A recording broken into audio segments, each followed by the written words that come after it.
morning, everybody. Welcome to the Senate Budget and Appropriations Committee. This is the fiscal year 2017 public hearing. Our first public hearing of this fiscal year's budget review. Today we are located at Rowan University in the Chamberlain Student Center here in Glassboro, New Jersey. Before we open up, do a quick roll call. Senator Thompson. Here. Senator Beck. Here. Senator Oro. Here. Senator Bucco. Here. Senator Stack. Here.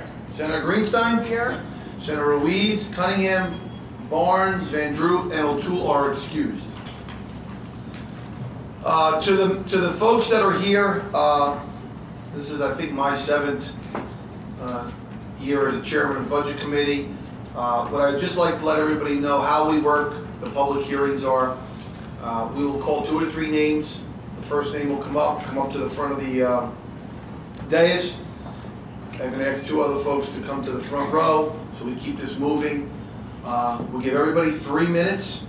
You will hear a little clicker, a timer go off. That means please begin to wrap up.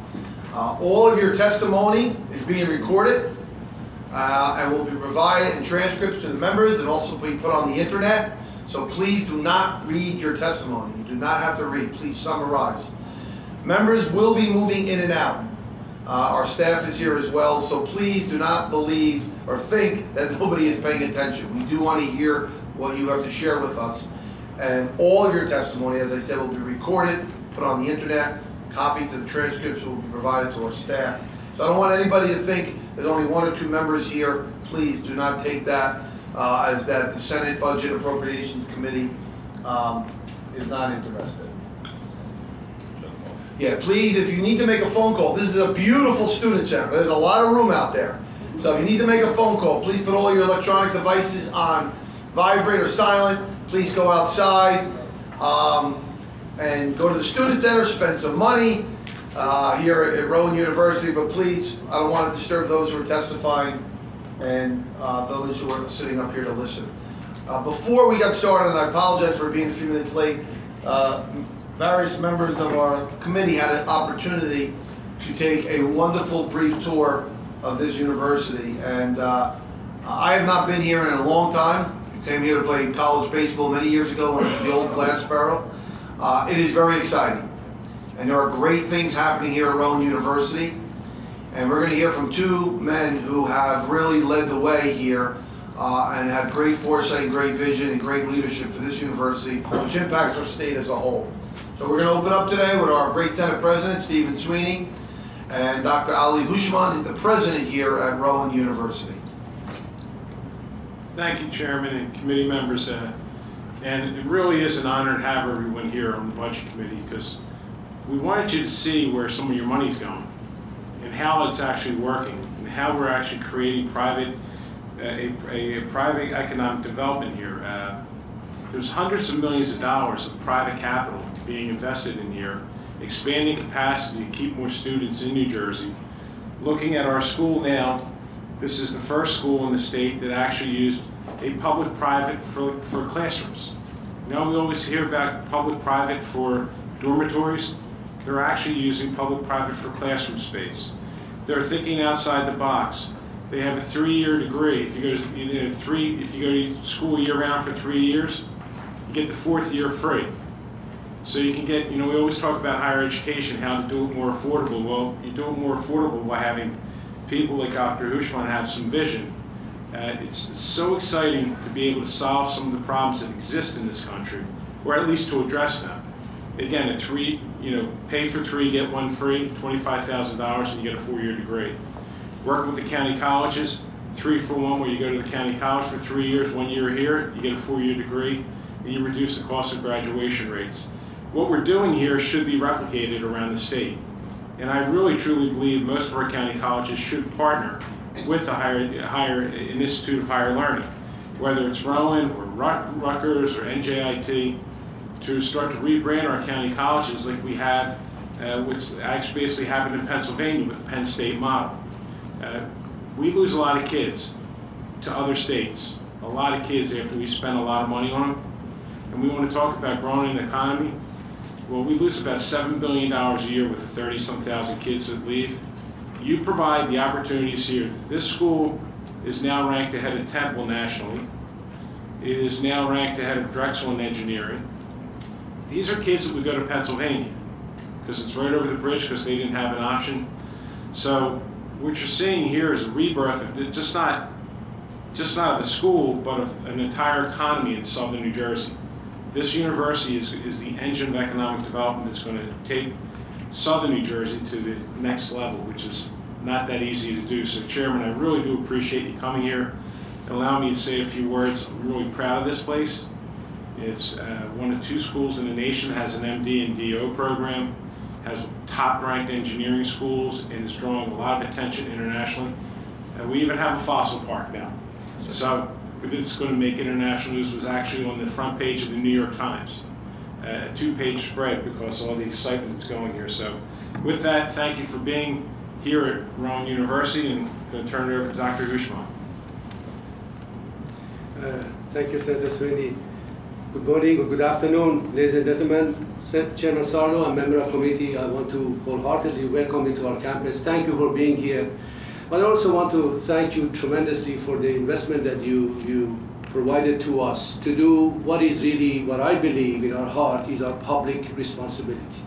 To provide highest quality and affordable education to as many citizens of this great state as possible, and in doing so make sure that our community, our surrounding are lifted at the same time, be an economic engine.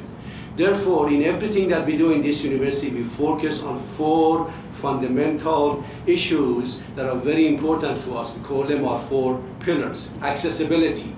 We believe every citizen in this great state deserves a baccalaureate degree. The reason is the baccalaureate degree of today is the high school diploma of 20 years ago. If they don't have it, they're not going to have a better quality life. They're not going to be able to go and buy the next house or a car and lift the engine of economy of this country. Therefore, it is incumbent upon us to provide that education to every citizen. And we do that. As a result, over the past 6 years, in our university, we have grown this institution by 6,000 students. We went from over 10,000 to 16,000, are projected to be about 17,000, and our goal is 25,000 by year 2023. In fact, when it comes to a full-time undergraduate, we have already surpassed the year 2022 goal of undergraduate recruitment.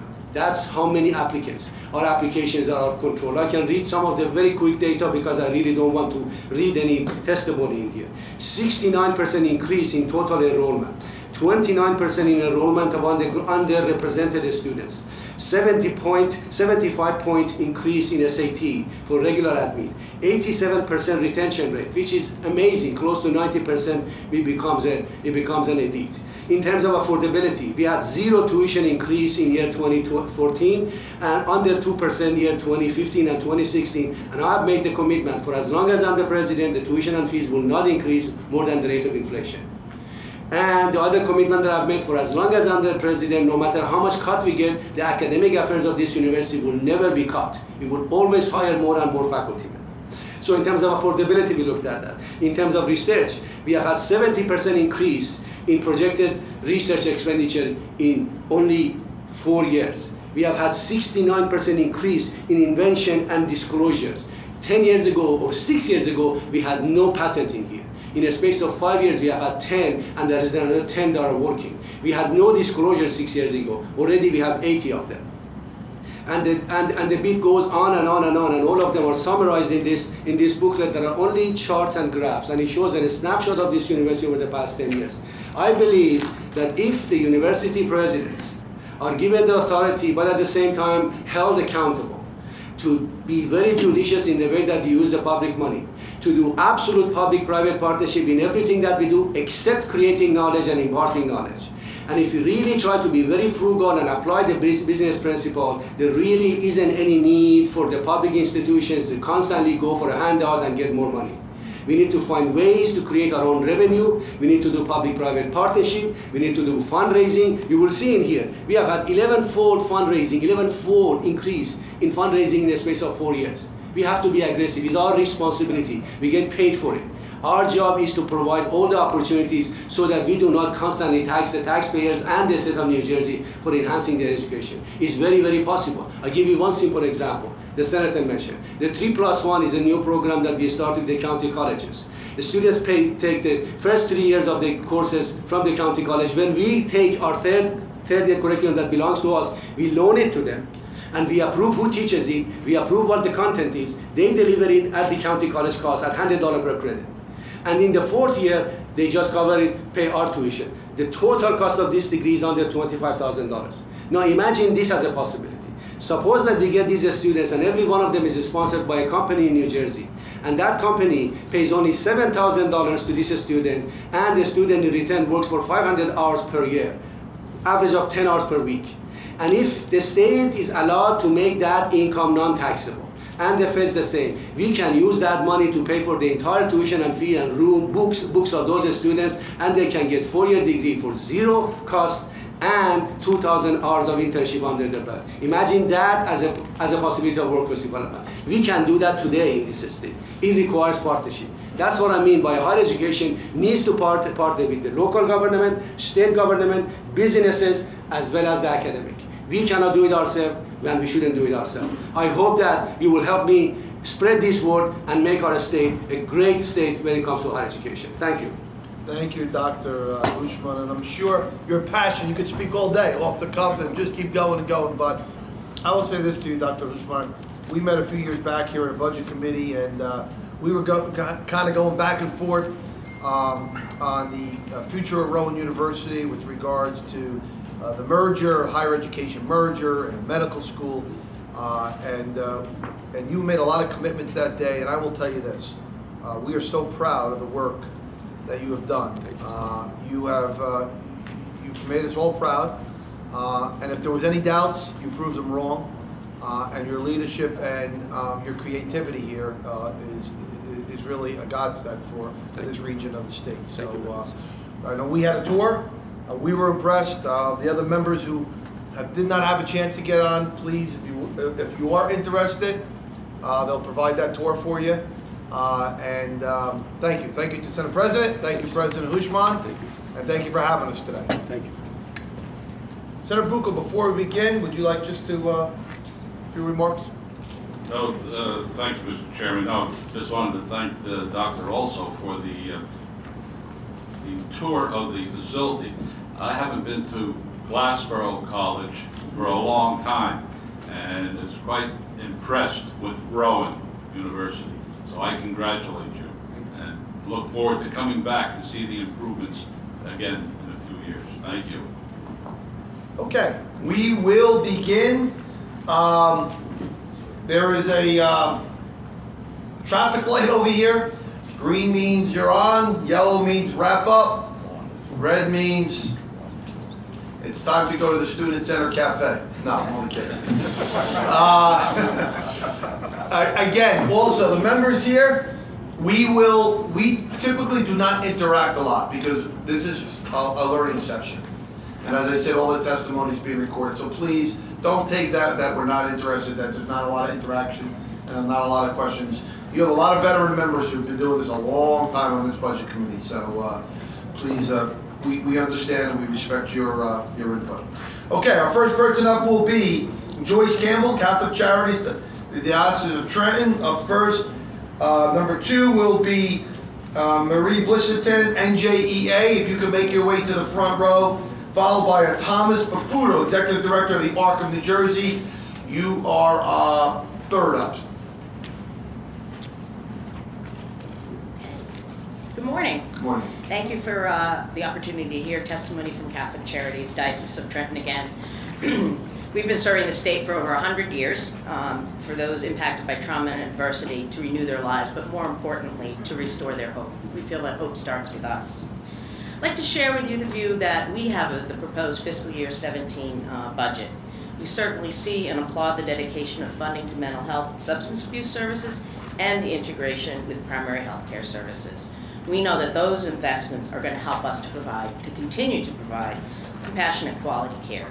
The proposed $127 million to increase rates under fee-for-service is a sound investment to a crumbling social service system think you're all well aware that we have not received cost of living adjustments over many years, which has really made it very difficult for us to continue to serve the people who come to our doors. So we ask that you ensure these funds remain in the budget, but also consider a 5% COLA for contracts that will remain outside of the fee-for-service system. We're dedicated to making the transition to fee-for-service work. However, we want to make sure that we have the appropriate resources in this budget and beyond so we can provide quality care for wellness and recovery. What we also see is a shredding safety net for the most vulnerable in our state. We ask for support of state policies that will assist those living in poverty, the aged and disabled, and victims of domestic violence. Anti-poverty advocates like myself have been very encouraged by Speaker Prieto and Senate President Sweeney's recent efforts to introduce and pass a package of bills to address these needs. Specifically, I call to your attention the State Rental Assistance Program, which this year is flat funded despite the need for growing rental vouchers. We would like to see the program funded at the fiscal year 11 level without using funds from the Affordable Housing Trust Fund. Attention needs to be paid to the major decrease in the granting of emergency assistance for recipients of Workforce New Jersey. The elimination of extended EA benefits for the most disabled since last July has caused great stress and homelessness in some instances. The additional enforcement and narrow interpretations of eligibility for EA benefits overall is contributing to unnecessary homelessness and the closure of shelters across our state. Social services for the homeless is also flat funded, putting those at risk of homelessness. Workforce New Jersey benefits have not been increased in 29 years. This has certainly increased the depth of child poverty in the state. And also we've seen, and you've heard about changes in the Supplemental Nutrition Assistance Program. We ask that all of these be given consideration. But lastly, we ask that the $2.4 million that was in the last two budgets for domestic violence and sexual assault be included once again. The additional funding in the last 2 years allowed our Providence House domestic violence program to maintain staffing levels and gives long overdue increases to some of the staff. This funding supports life-saving services. Not only does it keep women and children out of danger, it keeps them alive. So thank you, and we remain as a resource to help you in ensuring that the next budget is a just and compassionate one. Thank you, Joyce, and thank you for the work of Catholic Charities, and your requests have always been reasonable over the years. Thank you. Thank you. Should I stay here? Move over to the middle. It's better for the picture. Okay. Okay. Turn this. Yep. Hi, everyone. I'm very happy to be here. For those of you who don't know, especially from the north, this is my home county. I live here and I work here. I'm a teacher here. My name is Marie Bliston. I've been a 30-year classroom teacher right here in Washington Township. And as I said, I live over here in a little town called Harrisonville. But I am also here because I am the proud vice president of the New Jersey Education Association, representing over 200,000 school employees. And I am here to testify about the budget that the governor has proposed. So I want to say this at first. You have my written testimony. I'm not going to read it. I will only highlight a couple places. But I want to lay this as the groundwork. Our public schools in this state, over my 30-year career, have catapulted to the top in this nation in all areas. That has happened for a number of reasons. Number one word is people. The staff, the quality staff that we have hired in our public schools, the 200,000 public school employees who are our members at NJEA, and we advocate for that, as you well know. Second group of people are parents and community members who know the value and the worth of public education for our children and also for real estate. And then the third group of people has always been the elected officials, because we are dependent on public monies. We are dependent on you to prioritize priorities such as children and public education in the form of money and resources. And quite frankly, when I saw that budget, and I was in the State House that day, I was more than disappointed. I was actually alarmed, because I see what it is doing to public education over the long haul. So I can mention that you will see testimony regarding our pensions, regarding Chapter 78's consequences and position on us, and also, of course, of the state aid monies and how the governor is proposing to distribute that money. Speaking of the pensions, you well know that we are $1.86 billion short of what the legislature and the governor had promised when imposing Chapter 78 back in 2011, and that represents the fourth consecutive year We also know that it is further evidence of why we are going to continue to ask for your help to get a constitutional amendment in place so that we can finally fix that loophole, finally do responsible payments into that pension and stabilize it. We also know that the governor has proposed that making a pension payment contingent on a savings of $250 million in additional public employee health benefits costs. But we know that the state has already realized over $200 million in savings through plan design changes.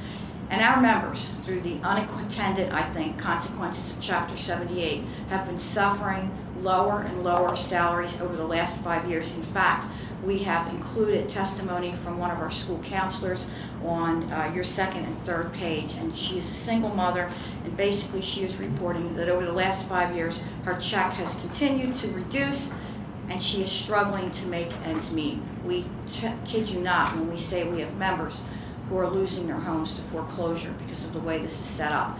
And I worry about that. I worry about maintaining and attracting more people into this profession, especially as we have our baby boomers leaving. We also know that on the state aid, that although the governor has proposed a 1% increase, we see that $32 million of that will go to Atlantic City because of the loss of the casinos.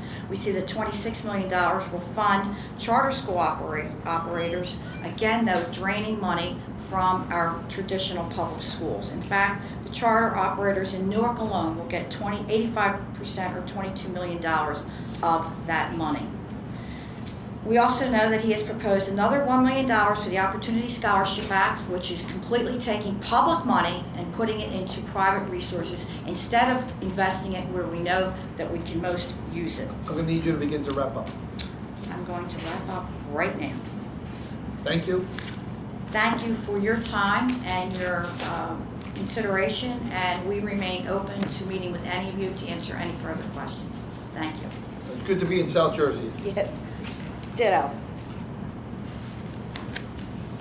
Okay, Thomas Bafuto, Executive Director, ARC of New Jersey. Followed by, will be on deck, will be Deborah Wentz, New Jersey Association of Mental Health. Followed by Tom Bruno from New Jersey PERS. Followed by John Indike from Healthcare Association of New Jersey. So if you other folks I just called, if you get here in the front row, would be great. Good morning. Thank you, Senator Salo, members of the committee for this hearing today. I'm Tom Bafuto, Executive Director of the ARC of New Jersey.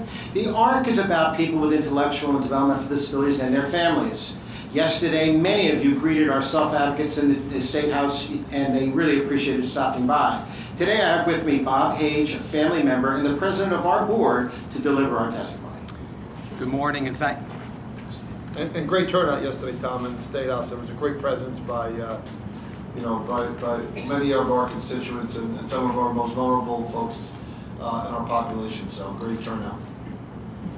Good morning, and thank you, Senator Sarlo and members of the committee, for the opportunity to testify here today. My name is Bob Hage, and I'm president of the ARC of New Jersey, and the father to Annika, a young woman with significant medical and developmental disabilities. Although I stand here today as one person, please know that I represent thousands of families caring for children with intellectual and developmental disabilities across the state. While I have spoken to many parents in my capacity as president of the ARC of New Jersey, I have also spoken to them as a fellow parent. This funding has a significant impact on their lives and the lives of their loved ones with disabilities, just as it does on my family and my little girl. On behalf of all the families caring for loved ones with special needs and supports, please know that we appreciate what you do here, and we understand the hard decisions that you make each year to keep our state moving forward. There are so many priorities in New Jersey, and so I want to take this moment on behalf of mothers and fathers, siblings, grandparents, and extended family members to thank this committee and you for your continued dedication to individuals with intellectual and developmental disabilities. Please know they are grateful, and I am grateful. The proposed fiscal year 2017 budget provides funding to many significant areas of concerns for families and is a true investment in community living for individuals with IDD. As a father, I can attest that the community waiting list and the need for housing are two budget items that weigh heavily on families' minds. Thankfully, the proposed budget includes increases to money to move people off the community waiting list and into services, as well as 500 new housing vouchers for individuals who can live independently but with proper supports.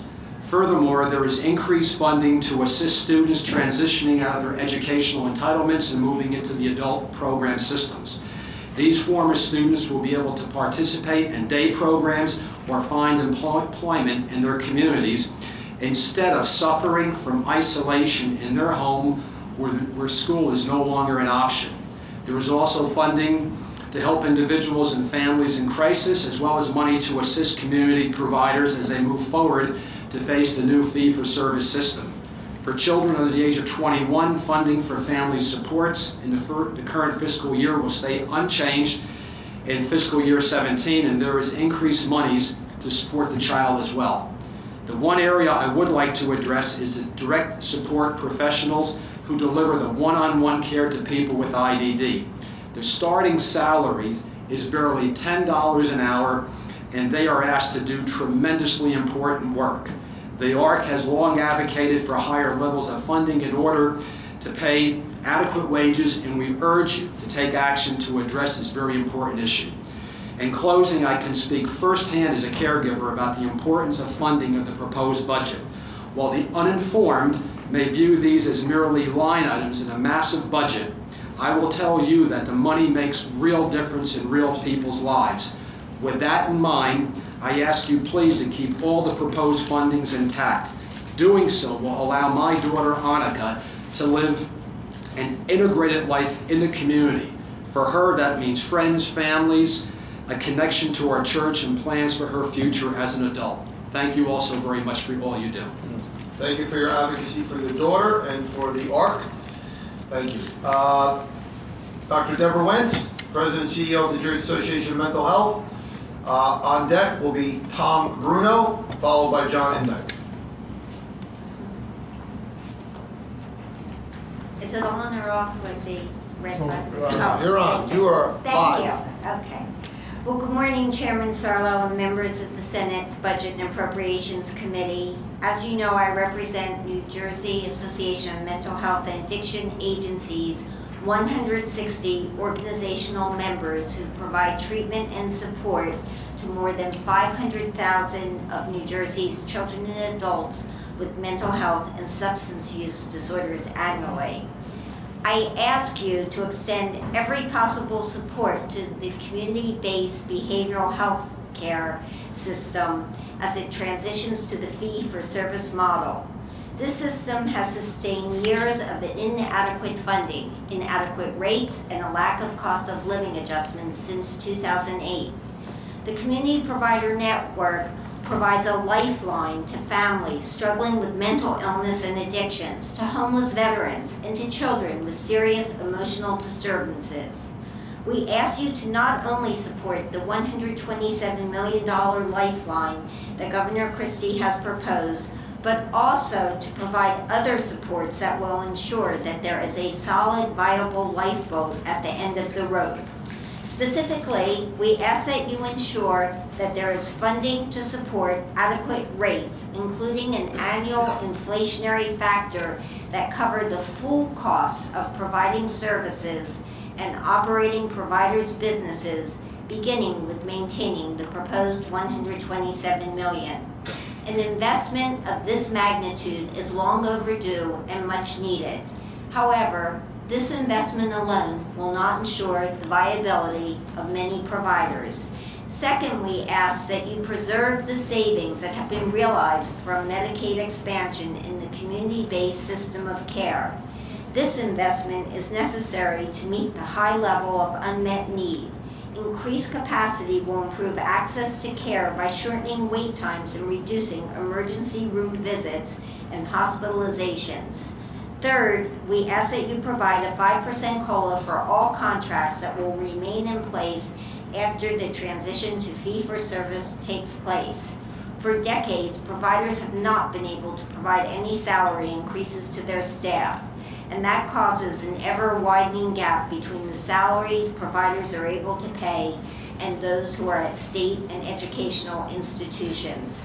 This causes attrition that disrupts individuals' progress toward recovery.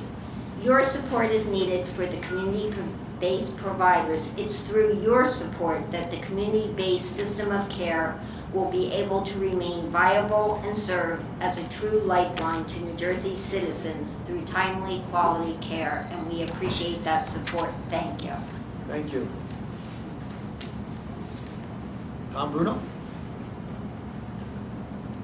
Chair of New Jersey Public Employees Retirement System, followed by John Indike, followed by Megan Anderson. You'll be up third. Is Megan here? Very good. Hi, Tom. Good morning. Hi, Chairman. Good morning, Chair, Vice Chair, members of the committee. Although I chair the New Jersey Public Employees Retirement System Board of Trustees, my comments today are my own. They're not in that capacity, but as a plan participant and a retired state worker. I have some grave concerns about what's going on with our developmental centers and the Division of Developmental Disabilities. The details are in my written testimony. I won't go over them here, but I think it's important that you take a look at what I've written there because it is alarming. Next, I come to you with concerns about the public employee retirement system. In 2010 and 11, you passed legislation which effectively diminished employee retirement benefits by 37% in an effort to save the pension. And in so doing, you brought the pension down to a ranking of 95 out of the top 100 pensions in the U.S. in terms of benefits. You then increased the employee contributions to 7.5% on a staggered scale. And you may recall that the rate was just 3% a scant 12 years ago. The idea behind the increased contribution was that workers would pay down the unfunded liability that they did not cause, but threatened the fund's integrity. But that's not what happened. Instead, this governor has used that increase to pay his normal operating costs for the pension, the normal cost payment. So the unfunded liability continues to grow. And with it, the cacophony of noise emanating from the governor about needing further sacrifice from the employees and retirees while he claims that the clown car that public workers are forced into is the Cadillac pension that he has. As part of the deal in 2010-11, we were told by this governor and this body that the payments would be made. They have not been made. Not for 3 years, and now with this budget it'll be 4. And like those evaporating funds, so too has New Jersey's credit rating evaporated, a total of 9 downgrades. Employers are being asked again to pay more to get less, and the governor's campaign donors, though, appear to be doing quite well with our money. Although we can't tell for sure because the Board of Trustees for the funds have been told that while they have the fiduciary responsibility to protect the members' money, they have no legal authority to do so, at least according to the governor's appointed attorney general.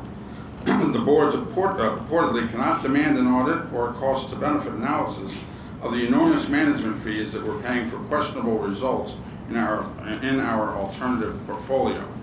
To put it into perspective, we have an $80 billion fund. Roughly 26% of that fund assets are in alternatives, such as hedge funds and things. More than $700 million a year go to private management companies to manage those funds, that 26%.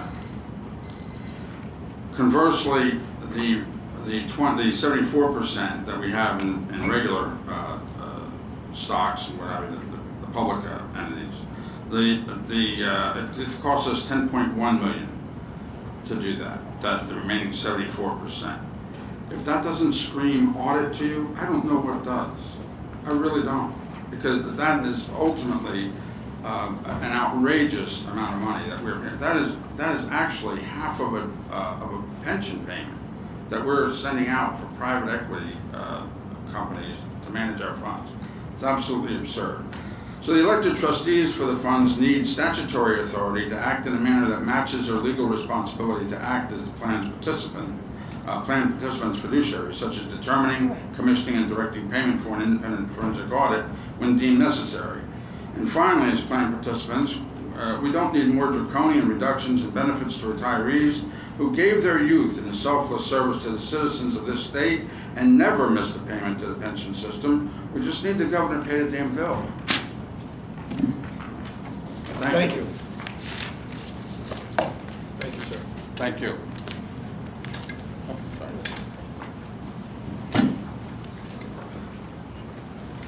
Chairman No, Sarlo, it wouldn't be a public hearing, budget hearing without hearing from you. I'm used to this, unfortunately. Thank you, Chairman Sarlo, members of the Senate Budget and Appropriations Committee. My name is Johnny Dyke, Vice President of the Healthcare Association of New Jersey. We represent approximately 300 long-term facilities throughout New Jersey. First, I want to thank you all for your bipartisan support of past increases for nursing home and assisted living funding increases. Unfortunately, the increases did not make up for more significant cuts in previous budgets. And I'm sad to report that today, our daily shortfall in what it costs to take care of Medicaid beneficiaries in nursing homes, what we're reimbursed is now $35, in excess of $35. That's a $5 increase from the previous year. We just can't keep up with the rising costs given the reimbursement we're getting.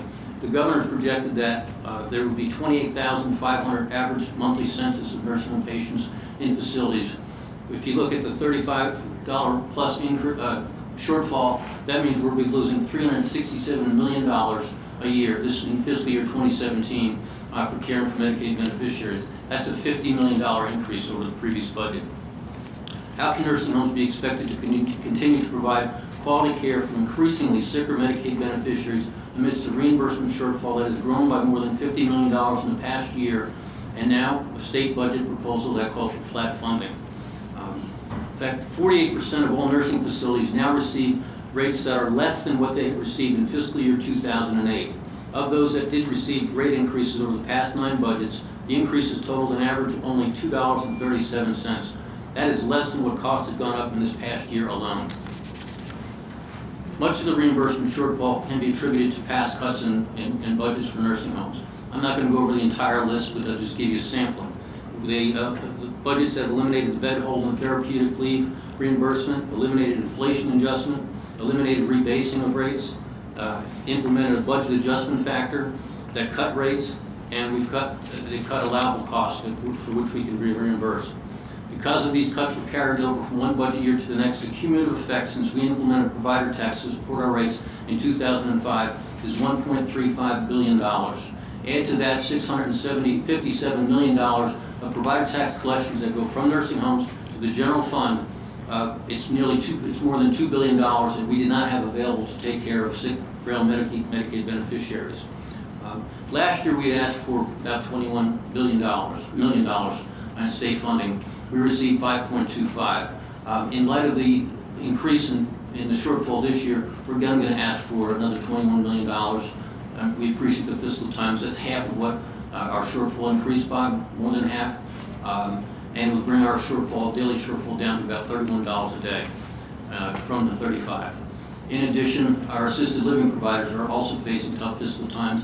And last year we requested a $2.50 per day increase for each Medicaid beneficiary. We received 63 cents.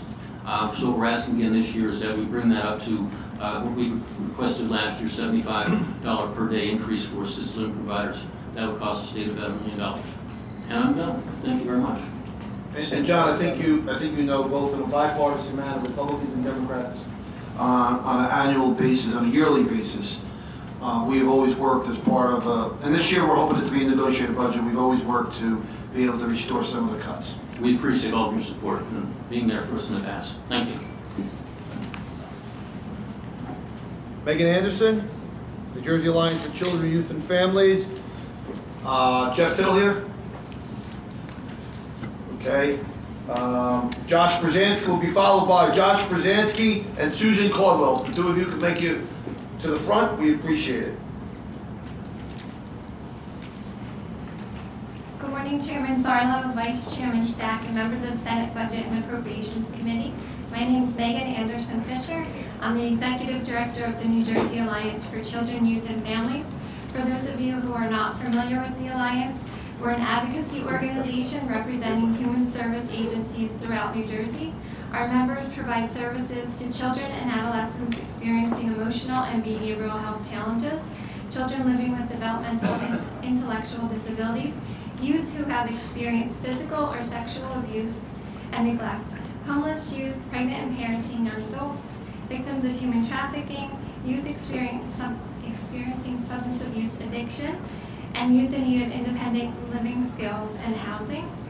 I know that we've heard from several individuals today who have talked about a cost of living adjustment, and that is what I'm here to talk about as well. I have testified many times, and I just want to share, because in my written testimony is, all of the discussions that we've put forward over the years, but I just want to share something personally, because the words on the paper that I've read and that I've lived have become real to me, and so I want to share exactly what this means. And so we talk about the salaries of direct care staff and the impact that that has for each youth that's served by our organizations. And over the past couple of years, my own son has come to need the services that were provided by our organizations. And I can tell you the individual who changed his life and changed our lives and made sure that he's still in our lives. And so, I'm going to continue to kind of go over what our argument is, but to kind of put it into perspective the way that it has for me over the past couple of years is that individuals, like the gentleman from the ARC testified, that some staff members only make $10 an hour. And so those individuals are the ones making the real differences in the lives. We have very talented CEOs and supervisory level individuals making sure that the organizations are running, doing an excellent job providing the care that they need. We have partnerships with the department to make sure that all the practices are, we're leaders in the nation in New Jersey as far as providing behavioral health services to developmental and intellectual disabilities. But it's these direct care staff who are with each of the young people on a daily basis, and they're the ones who, because of the way that the system is set up, we can't just increase what we charge for services. It doesn't work that way.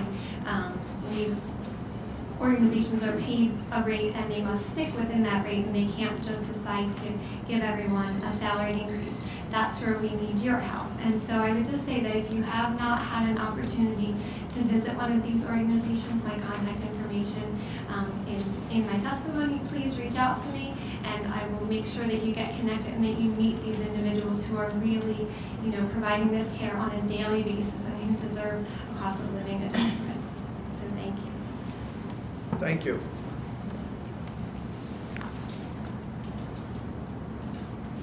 Susan? Susan Colville? Who do I call, Josh? Susan Colville, come on. No, Susan Colville? Okay. Josh Brzezinski? And Megan Anderson, I'm sorry. Megan Anderson just went, okay. Josh is here. Susan Colville? No? Okay. Joan Minton. Follow. Thank you. Sorry for the confusion. Good morning, Mr. Chairman and members of the committee. I'm Josh Brzezinski. Although I'm listed as a citizen here on the paper, I'm really representing I am a citizen of the state. Thanks for clarifying, Josh. Central Jersey. You're a good man. Yeah, thank you. It was a pleasure coming down here. But I'm also the New Jersey director of the Orthodox Union Advocacy Center, and I'm representing them in my testimony today. I don't have to read my testimony to you. You can see it's probably the same as every year with some slight modifications. As you know, the non-public school students of the state of New Jersey comprise 10% of the student population, yet are receiving less than 0.5% of the educational funding in the state of New Jersey. I understand this year's budget, in which we will be against, the governor's proposed budget, does add money in the educational line, as you can see on the budget detail list, for every line item except for those for non-public education, which has been decreased by $6 million. And although we know every year there's a give and take between the legislature and the governor's office regarding the fundings for technology and nursing aid and textbook aid, and hopefully, like every year in the past, we will see it fixed on a bipartisan basis by June 30th. There is one line that we are appalled at in this year's budget, and that is security. Last year, for the first time, the state of New Jersey provided security for the 150,000 non-public school students in the state. That's 9.9% of the student population. That money was not only reduced, it was eliminated from the budget, which means the governor's office in their proposed budget has removed security aid for 150,000 students. Now, I look at the world situation right now, And I don't see the situation this year being any better than last year. I don't see schools being less of a security to schools being less of a threat this year versus last year, and how anyone could reduce that, not only reduce it, but eliminate it, provide zero security for 150,000 children is beyond me. So yes, we are a little upset about this year's budget. I understand the usual give and take, but this is beyond the pale, and I'm asking the members of this committee to make sure that that funding is restored for these students, not only restored, but it should be increased, because the average security aid for a New Jersey student is $144. Last year we were privileged to get $25 for the first time in state history. I don't think there should be a difference between children when it comes to security between a kid that goes to this school building and a child that goes to that school building. It should be the same for each child, $144. So we're asking you, the Budget Committee, the Senate Budget Committee, who has always been friendly and understanding of our situation, to again, and Chairman Sarlo, I believe you were involved with this in the past, to make sure that this is restored. As far as the rest of the budget is concerned, you see what we want. We want to see last year's numbers restored, and we also have budget language that I've been bringing to you every year. This year, that needs to be fixed. This year, I was kind enough to add this paper from the budget, which underlines what language needs to be changed for your convenience, and we hope that you will do so. Thank you very much for this opportunity. And Josh, again, in a bipartisan manner, we have, I'm not sure why the governor didn't include it in the initial budget. I'm not sure, I can't speak for that, but we have in the past negotiated to put some of that language back in for busing, security, technology, and the like. You know that members both sides up here. Right. We look forward to that again. Thank you. Thank you very much. Thank you. We're like a big happy family up here. Joan Migden, citizen. Is Raymond Castro here? New Jersey Policy Perspective. Is Daniel Steinmetz here? Here. Please come up forward. Ron Brady. You're up third, sir. Good morning. Can you hear me? Good morning. Okay, can you hear me? Yes, we can. Okay. My name is Joan Migden. I'm the parent of a 32-year-old daughter who lives with the challenges of autism and other medical issues. This is the 5th time I have testified before your committee, so many of you know my story. However, our family's path took a tragic turn this past November when my husband passed away very suddenly. He was 62 years old. He had no history of heart conditions. In fact, 3 weeks before his annual physical, his electrocardiogram, his blood pressure, and his cholesterol were all fine. He was so physically fit that he wore the same size clothes as he did when we were married 35 years ago. I certainly couldn't say that. There are 30,000 adults with developmental disabilities living in the state of New Jersey, and the majority of them are living at home with aging parents. If my husband was Barbara's only living parent, she would have been taken to any available group home and would have to deal with losing her dad as well as losing all of her familiar surroundings at once. 20,000 families live with this thought daily. Even if we take care of our health as my husband did, we cannot predict or plan for sudden tragedies. That is why funding for the Division of Developmental Disabilities is so important. Currently, when the youngest parent turns 55, the son or daughter is placed on a waiting list for community care waiver services. The waiting list has thousands of people on it. My daughter is currently number 1,657, and she has been on that list for nearly 7 years. This is something that you, as a committee, can help to address. I'm asking that you maintain the budget lines that Governor Christie has put in the budget for the Division of Developmental Disabilities, as these increases over last year's budget will help to provide more services for people and decrease the anxiety for families who have individuals that they love on that waiting list. The funding will provide for those who have been on the waiting list for years and help them to transition to a new phase in their lives while their parents are still alive. In addition, the disability community is also staring at a crisis in the pool of direct support workers caused by the low pay for these unimportant jobs. The legislature should examine the rates which DDD is using to pay direct support workers and create legislation that would increase these rates. Funding is also necessary to adequately train direct support workers, who are often dealing with individuals with intense medical needs and behavioral issues. Funding for services and for housing, which has been provided in the governor's budget, will mean nothing if there are no workers to take those positions and provide the necessary care for our most vulnerable population. Thank you for this opportunity to address the committee this morning and for all you do for the residents of New Jersey. Thank you, Joan. I know you've been here before. Thank you.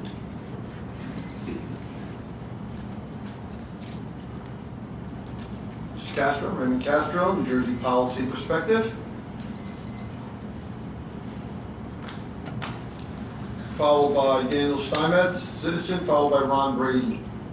Thank you very much. We are concerned with two major issues here, the repeal of the estate tax and the erosion of the Workforce New Jersey grant for children, both of which we believe will increase income inequality in the state. We strongly recommend that the state halt efforts to repeal the estate tax given the enormous obligations on the table. Proponents of repealing the estate tax insist that it would pay for itself because it would attract and retain wealthy families who would otherwise avoid or leave New Jersey. They point to a deeply flawed study that claims New Jersey has lost more than 2 million people over the past decade, taking $18 billion in state income with them, apparently in protest of the state's high taxes. Yet a more comprehensive analysis of the data clearly demonstrates that the New Jersey population has remained stable and that the state income tax has actually grown by $1.3 billion in the past decade. Putting aside the tax migration debate, the fact remains the state tax has always helped, not hurt New Jersey. The state is adding, not losing wealthy families, and the revenue collected from this and the inheritance tax is growing, not shrinking. In fact, the proposed 2017 budget expects to collect $848 million from the inheritance and state taxes, the highest amount ever. A tax benefit that benefits just a wealthy few is glaringly out of step with the budget priorities of New Jersey, will make it harder to restore earlier funding, and will make it nearly impossible to do much to tackle some of the state's other big problems like growing poverty. To address the alarming increase in extreme child poverty in Jersey, we are recommending additional funding to increase the Workforce New Jersey grant, which would directly benefit 54,000 children. As you may be aware, we recently released our comprehensive report on this issue, and the findings were startling. We should all be embarrassed that this grant has not been increased in 29 years, and we now have the 10th lowest grant in the nation when housing is factored in. New Jersey has the lowest grant in the Northeast and almost half of New York's. Because of the eroding effect of inflation, the maximum value of the grant, which is $424 for a family of 3, has been cut in half since the last increase in 1987. It has gone from 61% of the poverty level to only 25% of the poverty level today. New Jersey spends about $360 million less today on workforce to a family than we did in 1997. Since eligibility is based on the grant, far fewer children are eligible for any assistance. Whereas in the past, most poor people received help, today over 80% do not receive any assistance at all in our state who are in poverty. I have a county breakout on our website. Unless something is done soon, Workforce New Jersey will cease to be a viable safety net for children. Giving all children a shot at success is not only the right moral choice, it's a much better investment. The newest research is that poverty costs New Jersey $13 billion each year in reduced productivity, increased crime, and poor health outcomes. There is no question that Workforce New Jersey is woefully inadequate, even by the state's own standard. Since 2003, the Department of Youth has established a standard of decency that takes into account real needs of the family, including the cost of housing. That standard is now $2,700 for a family of 3, 7 times higher than the current Workforce New Jersey grant.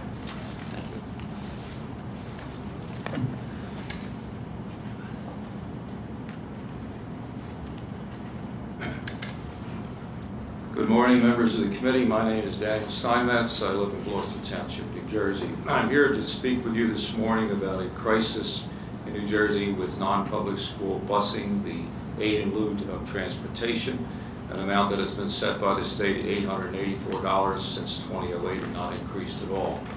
I have children in Catholic school in this state. Last August, regarding 3 of them, my daughter and her husband got a letter from the Gloucester Township School Board that they've been unable to find a busing company willing to take the students at the $884 rate. There was a month of great consternation at the school and difficulty over this. Finally, the school on its own found a contract around Labor Day with a busing company willing to take the students, but not at $884. The school had to supplement that with its own money, adding to financial stress at the school. I've since checked with the administrators of 5 Catholic schools in our area, and they all tell the same kind of story. In fact, they've all lost certain sending districts for their school because they can't get busing. At the current rate of $884, the busing company just won't bid on it at that rate. Now, I need to tell you that the non-public school system in this state is very valuable to the state of New Jersey. It saves the state a tremendous amount of money. As Catholic schools alone save $1.2 billion a year in state expenditures for education. So whatever the state spends on busing children to non-public schools is a very wise investment. The effect of having no busing suddenly arise in a non-public school is two things. The school loses students because parents decide they can't send their children to that school anymore if there's not going to be a bus. And also you have parents who are contemplating sending students to the school and decide against it when they hear there's no busing. Now, this can cause the collapse of non-public schools in New Jersey. The Catholic schools in this state are generally very stressed financially. And if they lose students because there's suddenly no busing, that can be enough to close the school. Where do those students go? They go to public school, raising local property taxes. And there could be a tremendous increase in local properties in this state if this trend continues. This was all supposed to be solved many years ago by NJSA 18A:39-1A, which has a formula in it saying that it's $884 as of 2008, but to be adjusted every year in accordance with inflation. The state has not been doing that. To my written testimony, I've attached a chart with my calculations showing that the amount at this point, if the statute was honored and was followed, would be $985.68 a student, less than $100 above what it was in 2008. I respectfully urge you to raise this to the $985.68 as a very wise investment to keep these Catholic schools open and save the state a ton of money in local property taxes. Thank you very much. Thank you.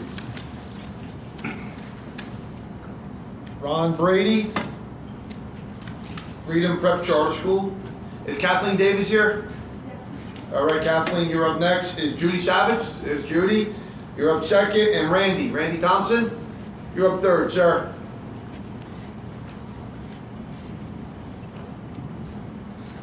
Chairman Sarlo, and other esteemed members of the committee. My name is Ron Brady, and I'm the Regional Director of Freedom Prep Charter School in Camden. I'm also a board member of the New Jersey Charter School Association, and for 19 of the past 24 years, I worked in New Jersey public education. I'm also a parent, along with my wife, of 7 teenagers and young adults, 3 of whom are currently students in New Jersey's charter schools. Simply put, I eat my own cooking. 16% of Freedom Prep's scholars have disabilities, 5% are English language learners, 87% receive free lunch, 6% reduced price lunch. We are, in all respects, a New Jersey urban public school, serving a wide spectrum of Camden's students with all of their aspirations and ambitions and all of their challenges and needs. Our mission is to prepare these scholars for college and a life of active citizenship. With the governor's proposed budget, our scholars would see flat per pupil funding. Our program is very straightforward. It's not easy, but it's simple. We identify what students need to learn, we teach it effectively, we determine what was learned and what was not, and then we go about reteaching and retesting to make sure that our students are mastering these important skills. In the current New Jersey fiscal climate, we are now, as we have always done, making the best with the resources that we have. We appreciate the appropriation at the flat per pupil level. This said, were we to have more resources, how would we use them? In 2 different key ways. 1, we would hire more teachers. Our children have significant instructional needs, and we would simply hire more teachers to better meet those needs. And 2, we would hire more support personnel. Given their background, our students have very significant social emotional needs, and with more resources, we would hire more professionals to help better meet those needs. In the absence of these additional funds, at the present time, our staff is doing more with less. In a survey we conducted with our teachers earlier this school year, they estimated that they work approximately 62 hours a week in service of our children. Across 5 days, that would be 12.5-hour days. Across 6 days of the week, that would be 10 1/3-hour days. Our teachers demonstrate an indefatigable level of commitment, dedication, and professionalism, and we greatly appreciate this. At the same time, with more resources, instead of doing more with less, we would do more with more. To conclude, we recognize and respect the current fiscal situation in the state of New Jersey. We must also advocate for our children and all public school children in the long run, and so that we hope that this committee can support us in advocating and increasing funding over the long run. Ron, I will tell you this. When I first came in the legislature, I was suspect of charter schools. I was just talking to Senator Bucco about this. And I still believe in certain public school areas where we're in suburban areas, perhaps charter schools don't fit. But I will tell you, what you're doing and what many of the charter schools are doing in some of the urban centers is great work. And keep up the good work, because you know, as I've evolved in this legislature, I see what you're doing in Camden and what they're doing in Newark and other urban areas. So keep up the good work. Thank you, Senator.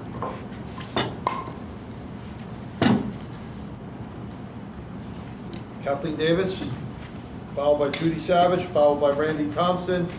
Is Susan Delaney here? All right, Susan, you're up fourth. Thank you. Good afternoon, Chairman Sarlo and honorable members of the committee. Thank you for holding the hearing here in southern New Jersey. It's nice to only have a 20-minute drive to testify on issues. Overall, our chamber supports the budget, which for the 7th consecutive year restrains spending and contains no new or increased taxes. And having a state government that lives within its means is really important to the business community. It is important to note that 3/4 of the increased spending in this budget is attributable to funding employee pension and health benefits costs. We applaud and supported past reforms enacted by the legislature and the governor, but more needs to be done.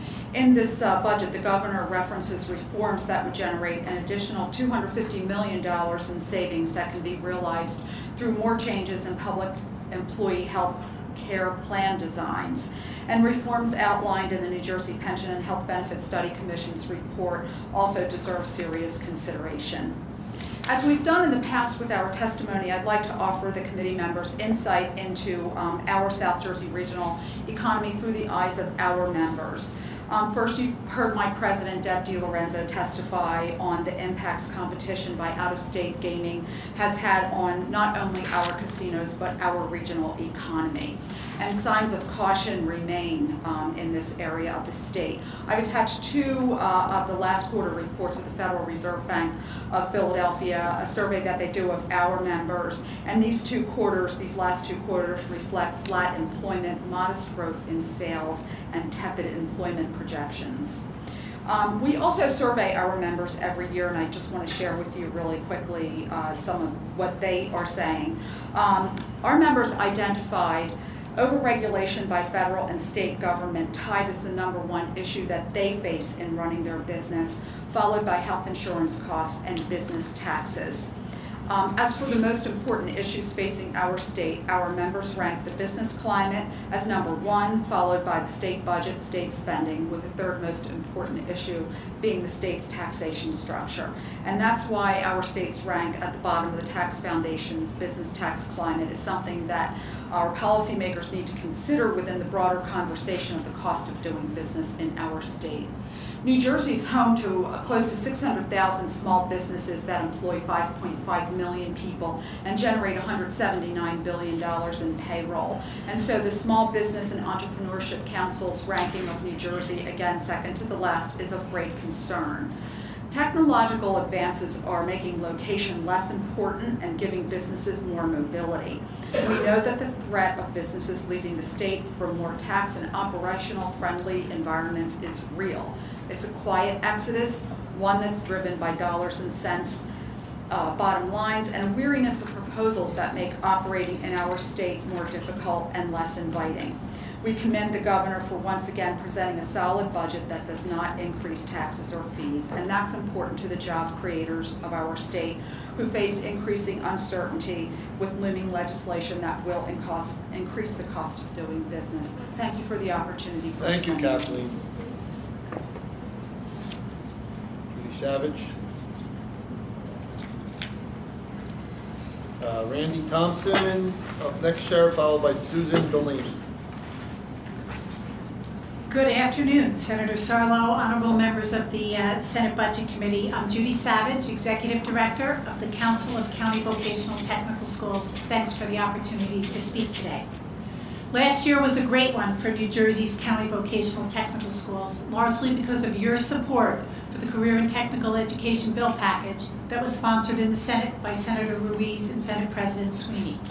This legislation strengthened New Jersey's focus on career readiness, and it took some initial steps toward expanding career and technical education programs in New Jersey. Grants provided in the last two budgets incentivized creation of 7 new career and technical education programs in high-demand industries this year, and 6 more new programs to be launched in September. And as a result, students have new opportunities in advanced manufacturing, STEM, computer science, public law and public safety, culinary arts, and other areas. All of these programs are partnerships with employers, with colleges, and even with local school districts. And restoration of funding for adult high schools and adult career and technical education programs in the current year is helping to preserve some low-cost training options that prepare residents for employment. And we hope that this can be continued in the next budget. County vocational schools are enormously grateful for your support of career and technical education, and attached to my testimony is a more detailed report on the first-year results of this bill package. Nevertheless, we need to say that, like all school districts, vocational schools are very concerned about the impact of stagnant state aid. Certainly, we appreciate the slight increase proposed in this year's budget by the governor. However, while the formula was run, schools are being allotted only 3.5% of the increase they're entitled to under the formula, plus $10 per student. So just to clarify, I'm not saying a 3.5% increase, I'm saying 3.5% of the increase that the formula says they should receive. This limited increase still doesn't make up for the cuts that occurred back in the 2011 budget.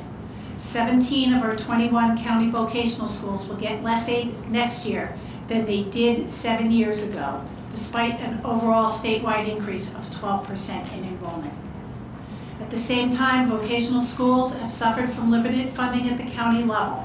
Unlike local districts, which can increase their tax levy 2.5% a year, vocational schools have no taxing authority. Their local funding comes from freeholders that are also feeling the pinch of a tax levy cap. Finally, adult education remains critically important. Unfortunately, the governor's proposed budget eliminated the funding that the legislature allocated for this important need in fiscal year 2016, and we respectfully request that you maintain the current level of funding for next year. Our state needs to have a safety net for students who don't succeed in a traditional academic setting. High school completion and career training programs are vital. So in summary, we want to thank you for your strong support and ask the legislature to continue to maintain the investments in career and technical education that you've been able to make in the past 2 years. These will pay positive economic dividends for New Jersey and its citizens. Thank you. Thank you. Randy Thompson, followed by Susan Delaney, followed by Valerie Sellers. Valerie here?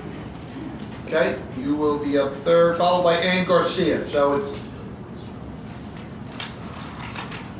Randy Thompson, followed by Susan Delaney, Valerie Sellers, Ann Garcia.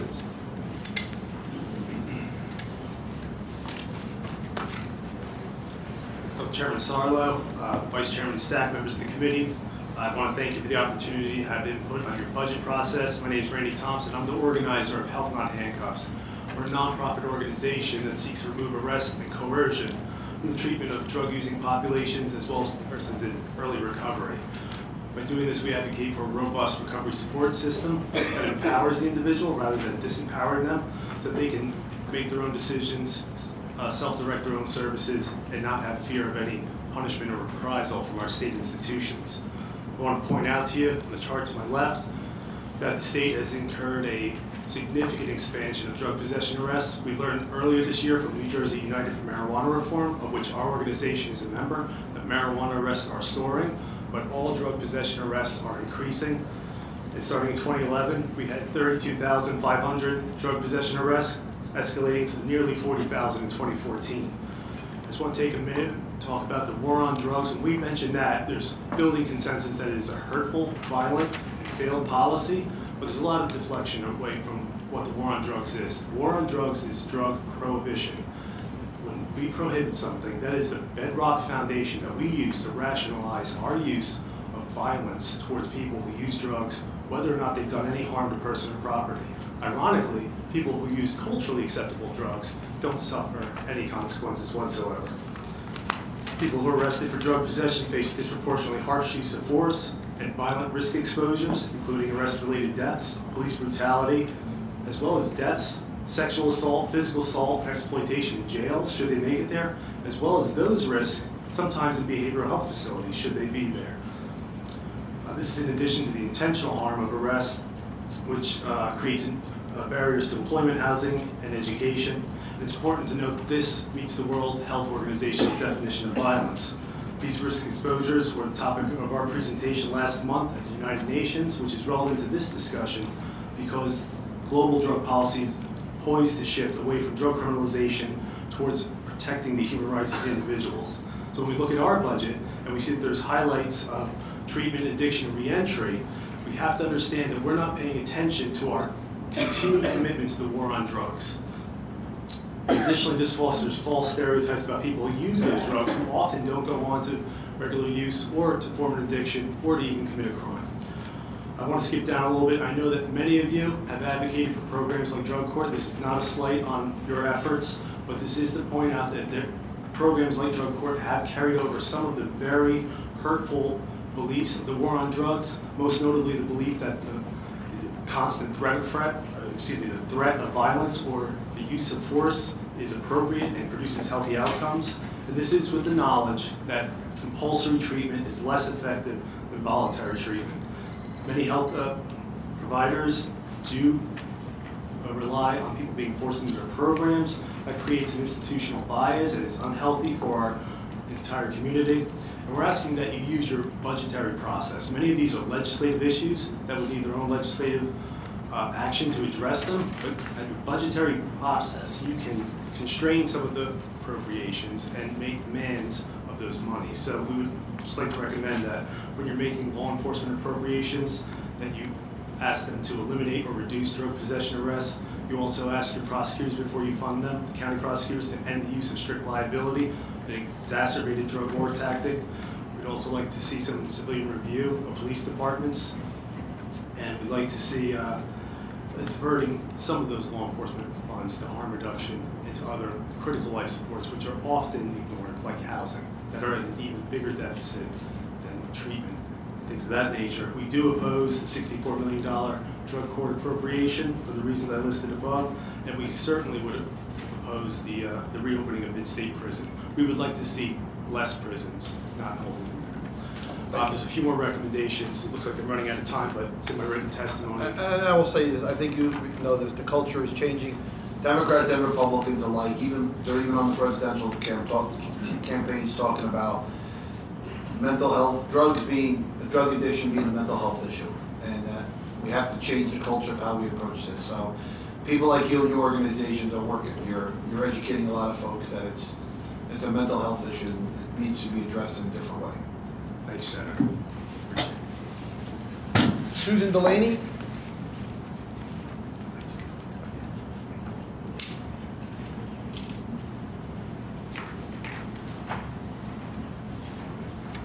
Good morning. Mr. Chairman and members of the Senate Budget Committee, thank you for the opportunity to appear before you today to request continued grant and aid funding from the state of New Jersey to the Coriell Institute for Medical Research. My name is Susan Delaney, and I am the Director of Government Affairs and Policy at Coriell Institute. Based in Camden, New Jersey, Coriell Institute is a respected nonprofit research center where scientists are leading programs in precision medicine and cell biology, and is home to perhaps one of the world's largest biobanks, designed to support the research community and their mission to improve human health. With your permission, these remarks summarize our final testimony, which I hope will demonstrate that the state's continued investment in Coriell is continued investment in the biomedical leadership of New Jersey. I am pleased to report that Coriell Institute is projecting $16 million in new and continuing federal and non-federal revenue in 2016. With $10 million provided by the National Institutes of Health, this means that for every dollar invested in Coriell Institute by the state of New Jersey, the state will see a return on that investment of more than $10 in federal research dollars. Our partnership with the United States Air Force continues to flourish, and we are exploring several research questions related to sleep, obesity, and cardiopulmonary fitness. We have also been invited to collaborate with the newly formed Total Exposure Health Team at Air Force to assist them in incorporating genetic information into their new studies. Coriel has continued its commitment to the National Institutes of Health. This month we attended the American College of Genetics and Genomics annual conference, and the reach of our work is really evident at meetings like these. Researchers all across the country rely on Coriel repository collections to advance their research. Your investment in Coriel is also an investment in education. Celebrating its 35th year this coming Saturday, the Coriel Science Fair will host more than 300 students from grades 6 through 12 who attend schools in Burlington, Camden, and Gloucester counties. We hope that their experiences competing in the Coriel Science Fair will encourage them to pursue their interest in the sciences. And finally, Coriel employs 95 scientists and staff with a gross payroll of $9 million, generating more than $150,000 in payroll taxes for the state. On behalf of Dr. Chrisman and the researchers of Coriel Institute, I respectfully request the state's continued support that provides us with the capacity to explore new research ideas, provide employment opportunities in the field of biomedical research, and to remain an anchor for first-class science in Camden, New Jersey.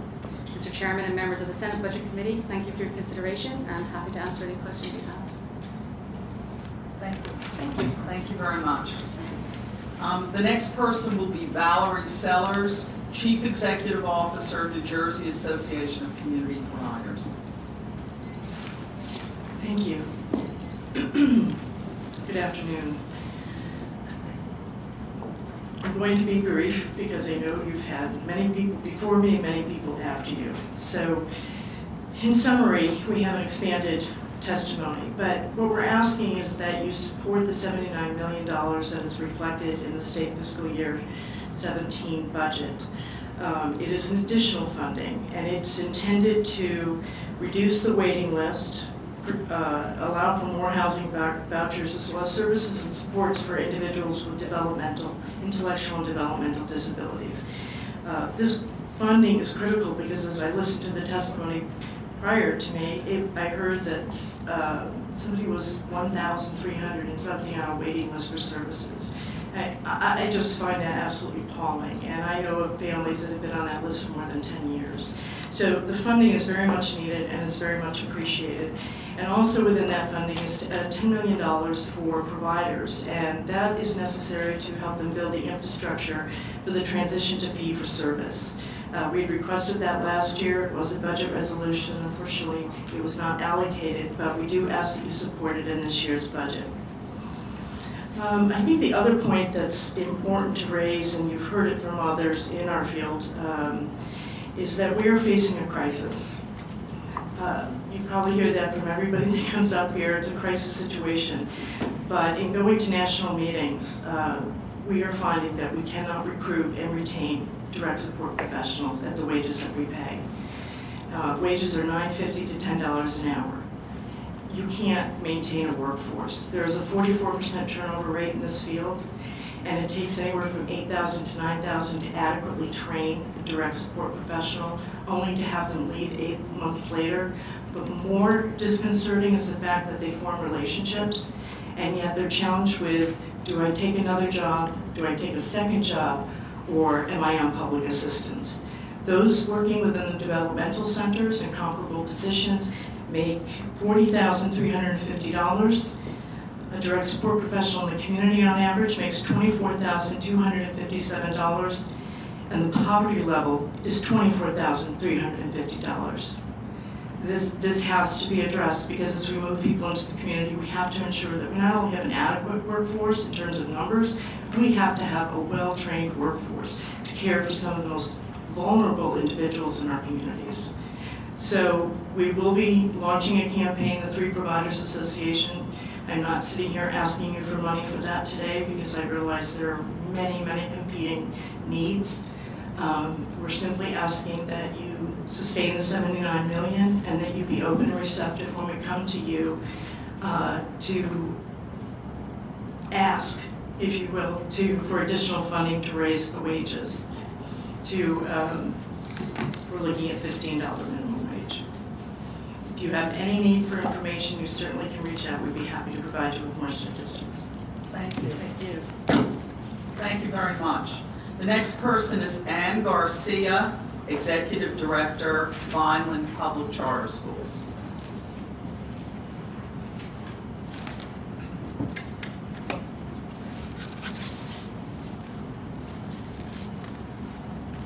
Thank you, Mr. Chairman and committee members, for the opportunity to speak to you today. My name is Dr. Ann Garcia, and I am one of the founders of 3 charter schools in Cumberland County. Sad to see that Senator Van True's not here today because he knows us. We are not operated by an EMO or a CMO. We are just operating by ourselves, or in the business what we call mom and pop charter schools. Presently, I'm the executive director for the Vineland Public Charter School located in Cumberland County. VPCS has been in operation for the last 7 years and is a high-performing Tier 1 charter school. VPCS is a diverse school with approximately 60% of our students eligible for free or reduced lunch. VPCS has to do more for less and is held to a higher level of accountability than the local public district. I'm here today because, as you know or should know, Cumberland County is the poorest county in the state of New Jersey currently. And this has created many challenges for us and our charter school students. We're asking for help. Some facts on our charter school. The Vineland Public Charter School is located in the city of Vineland in Cumberland County. Cumberland County right now is the poorest county in the state of New Jersey, as I took from an article at USA, article that was published January 10th, 2015. The Vineland Public Charter School has been operating since 2009 and is a Tier 1 charter school. Might ask what Tier 1 is? It's a measurement given by the New Jersey DOE for the highest performing charter schools in the state of New Jersey. Vineland Public Charter School has a school span of kindergarten to 8th grade, and next year we've been approved for an expansion to 9th grade. Now some of our funding facts. In 2015, Vineland Public Charter School received an average of $9,200 per pupil. But for 2016, we've received less than that, $9,129 per student. We are the lowest charter school that per pupil cost in the state of New Jersey. To put this into perspective, the average per pupil cost for a New Jersey charter school, as calculated in the Taxpayer's Guide to Educational Spending for 2014, was $16,324. And for 2015, it was $16,711. This report delineates the educational spending for the last 2 years. So for the 2015-16 school year in the proposed budget, Vineland Public Charter School is projecting an operating budget at $7,579 less per student than the average amount that other charter schools are receiving in the state of New Jersey. The Vineland Public Charter School is doing more for less and is a very high-performing charter school. We did not receive a number of state aids, but the most significant is the adjustment aid. Vineland Public School District receives adjustment aid of approximately $34 million. This state aid does not follow the student and will really help our students would help our students with an additional $3,800 per student, or over $1 million in our budget. Since the local school district has had excess free balance over the last few years, we should be allowed our share of the adjustment aid. I think my time is up. I'll leave you this statement and also graphs that we did for the funding that we received compared to others. Thank you very much. Okay, the next 3 are going to be Alan DiStefano, Executive Director, Cape Atlantic Integrated Network for Kids, Mark Michelson, President and CEO, Spectrum for Living, and Christy Buteas, Home Care and Hospice Association of New Jersey. Thank you. Good afternoon. I want to thank the Senate Budget and Appropriations Committee for giving me the opportunity to testify. My name is Alan DiStefano. I'm the Executive Director of Cape Atlantic Integrated Network for Kids. We are the care management organization that covers Cape and Atlantic counties, providing high-intensity care management services to kids for Cape Atlantic. I'm testifying actually on behalf of the 15 care management organizations within the state of New Jersey under the New Jersey Division of Children's System of Care Services. We asked for the committee's support to help restore our Medicaid rate to the level that was 15 years ago when the system of care began in 2001. Initially, CMOs were designed to work with the top 5% of kids with the most complex behavioral health needs. To ensure that these kids and families at the level of intensity, this level of intensity received as much attention as needed, Caseloads are capped at 10 kids per care manager, and the agency could not exceed an overall caseload of 200 kids. Fast forward to 2012 and 13, all CMOs went through an expansion of our care management services by including a population of kids who, although were not considered at the top level of clinical complexity, the population still required face-to-face care management. The expansion of CMO contracts included new mandates.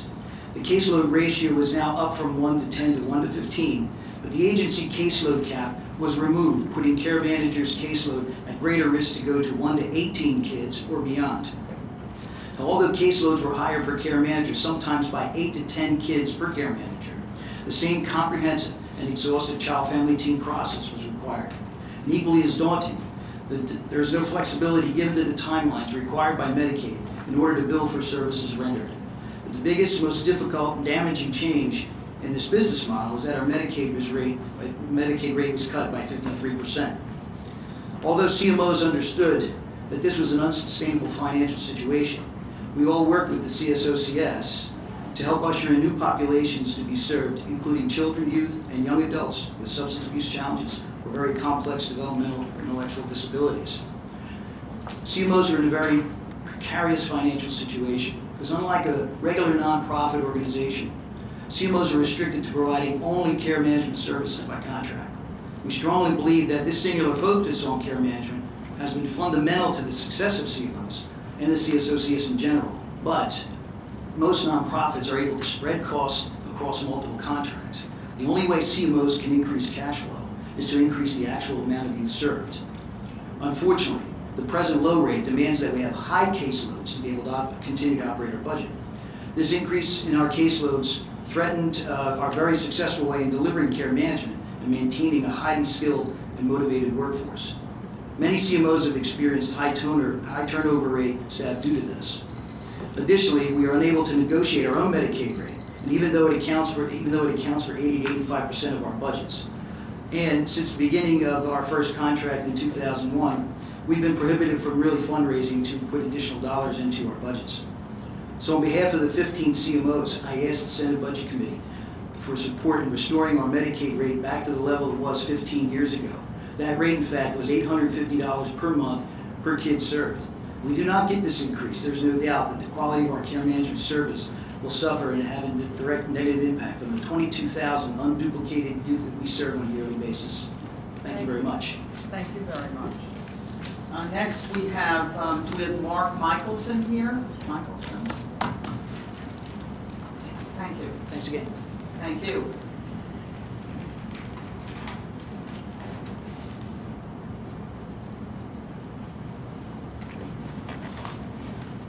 Chairman Sarlo and members of the Senate Budget and Appropriation Committee, I thank you for having me here today.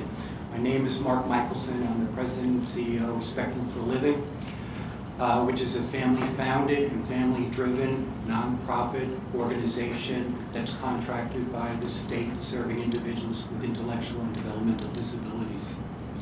We care for over 800 consumers, 232 of whom live in community residences, to include the only community integrated intermediate care facility in the state of New Jersey.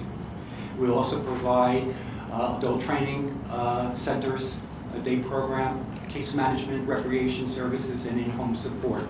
Core to Spectrum's mission is serving individuals with the most complex medical conditions and multiple physical disabilities.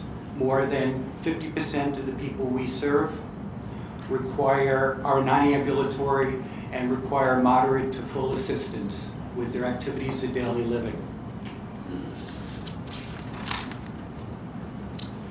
We also provide to consumers personal and healthcare needs and the capability to achieve their fullest potential. In the past several years, it's been increasingly more difficult to sustain the quality of services we provide due to inadequate state funding. The cumulative effect of 8, now going on 9 years of no cost of living adjustment or increase in our contractual rates provides no solid fiscal ground to reconcile rising costs of goods and services, most significantly healthcare costs, Based on a national medical index, there has been an increase of 70.1% in healthcare costs. Just in the past 2 years, Spectrum for Living has experienced a 33% increase. Yet revenue remains flat. Based on Social Security Administration, the median wage in the United States has increased 11.1%. Due to inadequate funding, Spectrum, like our peer agencies, cannot fund the cost of salary increase without compromising client services. This has resulted in a high vacancy rate fluctuating between 18 and 22% and is unfortunately becoming far too common in our field of work. Our turnover rate exceeds 25%, resulting in a loss of thousands of dollars in training, time, and costs. For many of our direct support professionals or direct care workers, they work multiple jobs just to earn a living wage. It should be said of direct care that they are undervalued, underpaid, yet they're the most valuable people we have providing services. From a family's perspective, they are godsends. From the consumer's perspective, they are their best friends. And I will rush. Spectrum operates 29 facility sites, many of which are barrier-free residents built ground up. We are grossly underfunded to maintain those homes with necessary capital improvements due to over years of depreciation. Aside from efficiencies gained by technology, it is now mandatory under fee-for-service for Medicaid billing, yet there is no funding in our budget to build, purchase equipment and software. Like our peer agencies, we can no longer be able to sustain the current level of quality services without significant increase in our contracts. Consider that there are 1,000 emergency placements for adults in nursing homes throughout New Jersey trying to access community residents that provide the proper supports and level of personal care they require. Sir, could you wrap up? I will wrap. We have your written. I will wrap it up. I ask that you provide us with a cost of living increase that we desperately, desperately need, and would greatly appreciate that. Thank you. Thank you very much. Chrissy? Home Care and Hospice Association of New Jersey. I thought I was pronouncing the last name wrong. You did a great job, Senator. I know you so well. I've never had pronounced. Thank you.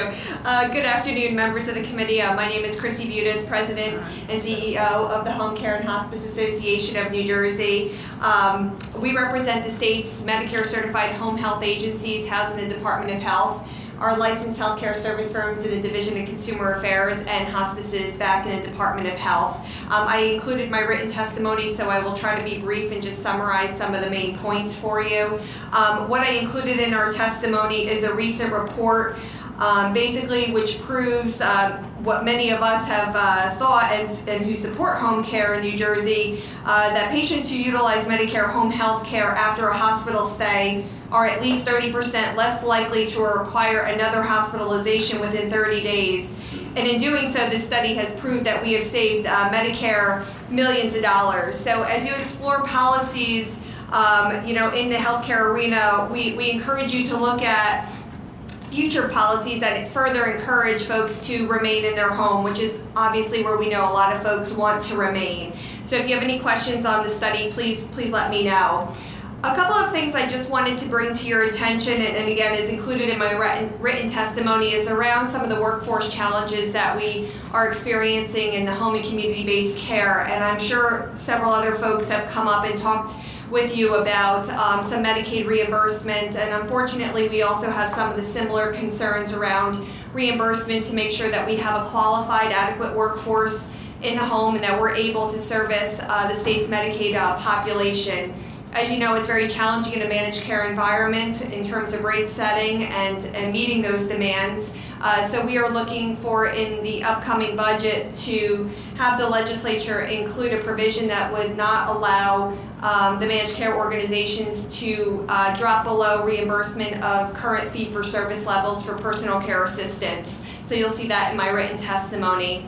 Our challenges are further complicated, and I do need to acknowledge all of the work that the New Jersey Board of Nursing is doing with addressing some of our concerns. But Again, severe certification delays are experienced by getting our certified home health aides licensed at the Board of Nursing. So anything that the legislature can do to ensure that the Board of Nursing has the funds and the staff and the resources it needs to process these applications in a timely manner would greatly impact and be an asset to our agencies so that we have the workforce ready to go in the home. I also just wanted to bring to your attention some of the challenges that we're experiencing regarding the operation of some firms that are not licensed in the state of New Jersey. So we just want to ensure that the Division of Consumer Affairs has all the resources it needs to do proper enforcement of these online firms that are, in our opinion, skirting some of New Jersey's laws and regulations. So with that, I will conclude because my time has ended, and if you have any questions, please let me know. Thank you for your time. Thank you very much. Okay, the next three are Audrey Pittman. Could you raise your hand if you're here? Okay, you're next. And then after her, Gina Platino. Are you here, Gina? Okay. And then Jas Marie Arce. Jas Marie. Okay. And then Jacob Tucci. You're next. Okay.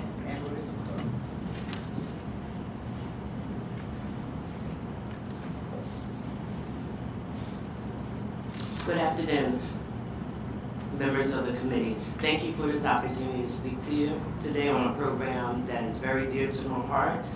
Again, my name is Audrey Pittman. I'm the EOF Director at Rowan College at Gloucester County. I'm also an alumni from this institution. I'm a graduate of the EOF program also. For the past 16 years, I've been director at Rowan College at Gloucester County, and I have had the pleasure to see our New Jersey EOF students excel academically and personally.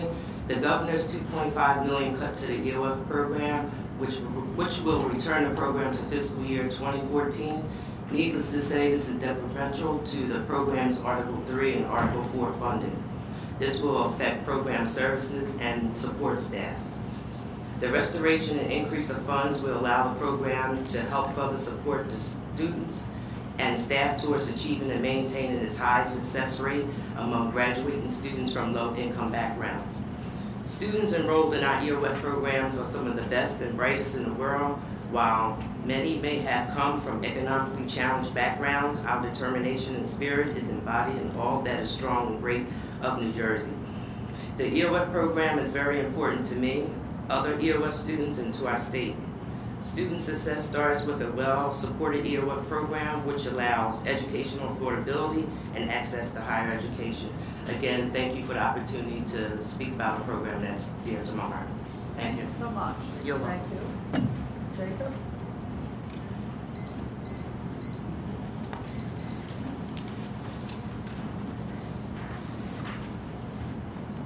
It's on. It's good. You're on. Hi, I'm currently a freshman at Rutgers University in Camden. I'm concerned about the $2.56 million budget cut that will happen with the EOF department statewide. I was in the New Jersey foster care system when I was a young boy, and I had to endure living with other youth, and I'd always dreamed about going to college and becoming a success story. Many years later, I applied to Rutgers Camden and was admitted through the EOF department, and I began the Summer Institute in 2015. That is where I met my amazing and respected EOF counselor, Dr. France. He has been very influential in my life, and if this budget comes into action, I might not be able to see him anymore. He and many other EOF counselors at Rutgers Camden are helping me persevere my dreams and make them become reality. I'm blessed to have so much encouragement and love that I've never received when I was a child, and if you take this away, it will be hard for me to continue my education. Those $2.56 million means a lot to people that have very little in their lives, and especially mine. I currently have to take out loans to help pay for my education at Rutgers Camden, which is difficult, but it is where you spend money to make money. I am involved with the university, with the Residence Hall Association, and I speak on behalf of the residents and bring the concerns to the director as an advocate. I'm also in BIGS, which is stands for Bridging in First Generation Students. And my involvement in BIGS is that I volunteer with community projects in Camden, New Jersey. As a full-time student, I'm independent and I do not receive enough funding from the state. Since my matriculation at Rutgers Camden, the UF department sets up workshops for the fall and spring to prepare students for them to graduate and complete college successfully. That is another big thing that helps with the 2.56 million, and it's very detrimental. UF students that are communities only receive $575 a semester to help pay for the cost of the education, which is not a lot to help cover the cost of tuition from the state. Full-time students, the dorm only receives $700 a semester. Which I am a full-time student, and it is, it's not a lot. It would be grateful if there was another 2.56 million added on for the year. Thank you. This story is very impressive. I want to wish you the best of luck. I'm sure everybody on the committee does. Absolutely, Jacob, you're already a successful story. Keep up with the perseverance and determination. Thank you. You'll be there. Thanks. All right. Good luck. Okay, the next three are Linda DeFelice, professor, Joe Marlowe. Linda, are you here? Could you raise your hand? Okay, Joe Marlowe, are you here? All right. And Lisa Parles, are you here? Lisa Parles. Okay, well, you're the next two.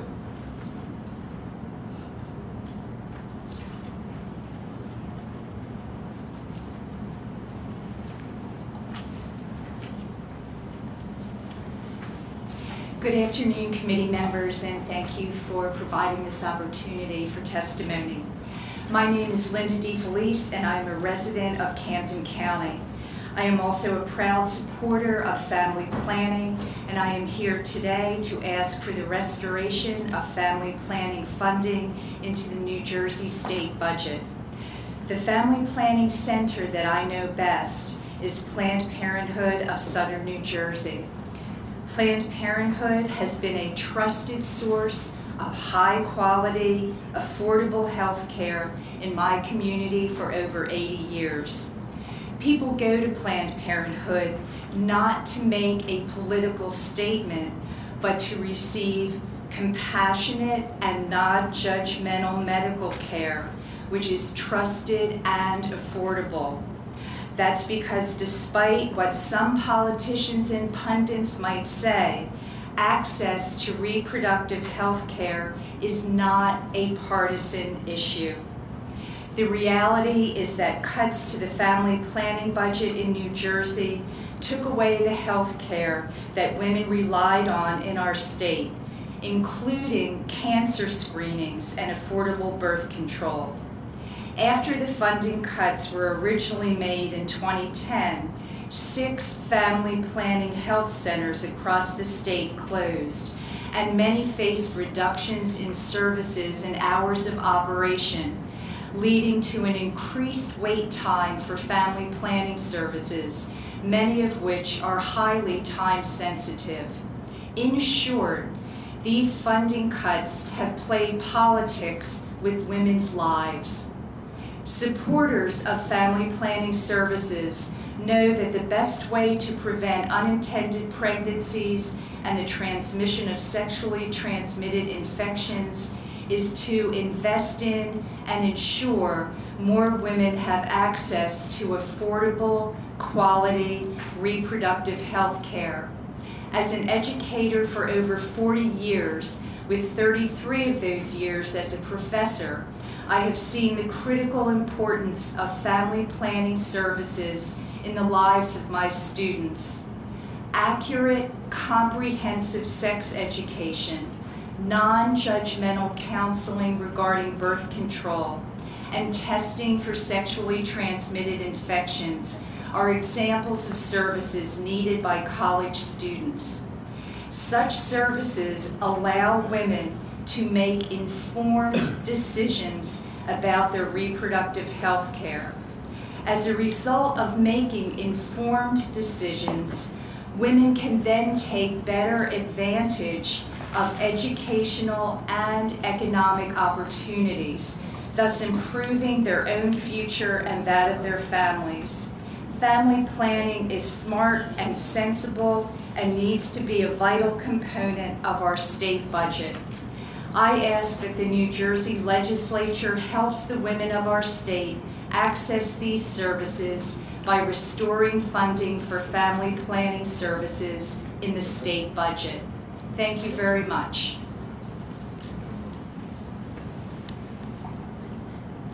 Thank you.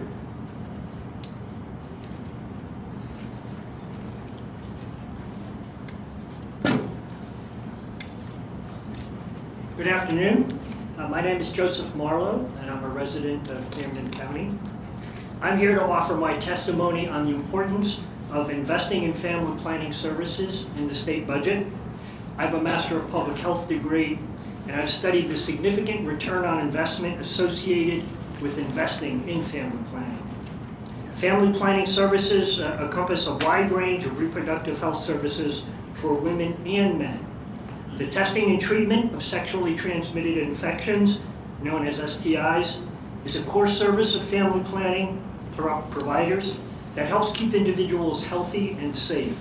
Here in New Jersey, our family planning providers offer testing and treatment for a wide range of sexually transmitted infections, including gonorrhea, chlamydia, and syphilis.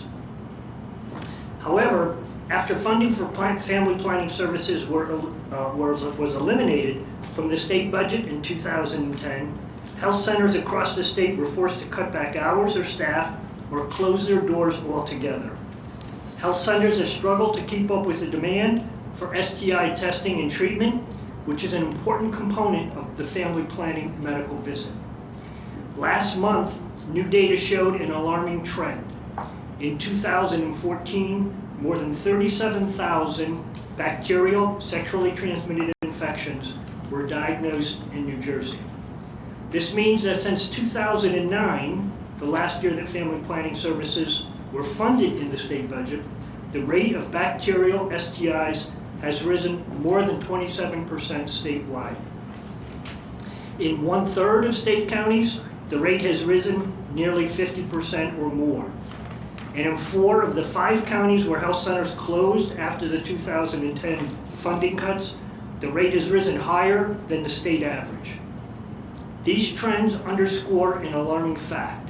As state funding for reproductive health in New Jersey declined, the health of our most vulnerable population has suffered. Sexually transmitted infections, if left untreated, can lead to serious issues like infertility, certain types of cancer. Having an STI can also increase the chances of getting HIV. Clearly, state funding cutbacks have taken a toll, with reduced numbers of women being able to access family planning health centers for their reproductive health care. By restoring state funding for life-saving and life-changing preventive health care services such as cancer screening, contraception, testing, and treatment for sexually transmitted infections and HIV, AIDS, state Senate action would support more than 1 million New Jersey women in need of contraceptive services, of whom 320,000, or 1/3, have income less than 2.5 times the poverty rate. Women of color are disproportionately disadvantaged by lack of access to the full range of reproductive health services offered by family planning services. Facts are facts. To work on reversing this alarming increase in sexually transmitted infections and deteriorating access to publicly funded reproductive health services, New Jersey must restore its investment in family planning services. Please include family planning funding in the state budget. Our health depends on it. Thanks for your consideration. Thank you, Mr. Marlowe. Okay, for those who are not here this morning, welcome to the afternoon session of the Senate Budget and Appropriations Committee. We're moving through the agenda quite nicely. Thank you for everybody's cooperation and patience, and to our staff here at the Office of Legislative Services for setting us up, and the accommodations here at Rowan University. We'll call you up by three at a time. One comes up, the other 2 come to the front row. There's a light here, it gives you about 3 minutes If you have written testimony, we urge you not to read it. All of your testimony will be scanned and the transcripts will be provided to all of our staffs, to the members. Any testimony provided also is being recorded and will be put on the internet. We don't ask a lot of questions here. We listen, we take the information. Members are popping in and out, so please don't think that nobody is paying attention. As long as you have 1 or 2 members up here, we are able to gather your testimony. So thank you for your interest in the fiscal year 2017 budget. Lisa Parles. Lisa here? No? Okay. Ken Wolski. Ken, come on up, sir. Coalition for Medical Marijuana. Is Denise here? Buzz? Denise, come up to the front row. Is Dana Palmer here? Dana, come up to the front row. Is Denise Venturini here? Come up to the front row.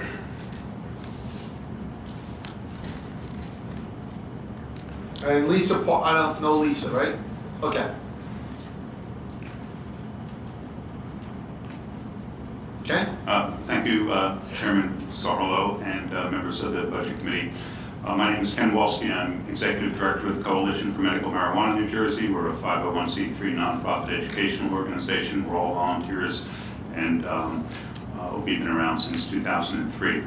I'm a registered nurse. I've been an RN in New Jersey and Pennsylvania for 40 years. 25 of those years I worked for the state of New Jersey, 4 years at Trenton Psychiatric Hospital, and 22 years in the New Jersey prison system. So I'm very familiar with state institutions. I'm here today not to ask for money, but to give you an idea of how you can save a significant amount of money and also improve patient care in the institutions. And that is by making medical marijuana lozenges available to patients in public and private institutions. Now, we all know that medical marijuana is recognized as medicine by the state of New Jersey, and we've had a program in place since January of 2010. Unfortunately, the program is very restrictive, and only about 5,000 people in the state have taken advantage of this program in a state with almost 9 million residents. But last year, the Department of Health came out with guidelines for the manufacture of medical marijuana lozenges. And there is no reason that these lozenges cannot be given to patients in these institutions to improve their health. All that is needed is a doctor's order and the lozenges. These lozenges would have, they can be made in consistent and reliable products that will have accurate dosing information, side effects and adverse effects and drug interactions will be included along with these lozenges, and they can replace expensive pharmaceuticals, they can replace the need for hospitalizations, they can replace the need for surgical procedures, and they can replace the need for emergency transport. So this is, this can save the state and these institutions hundreds of thousands of dollars, if not millions of dollars every year. And I have a proven track record, as you'll see from my development of the program of telemedicine while I was with the Department of Corrections. Let me see.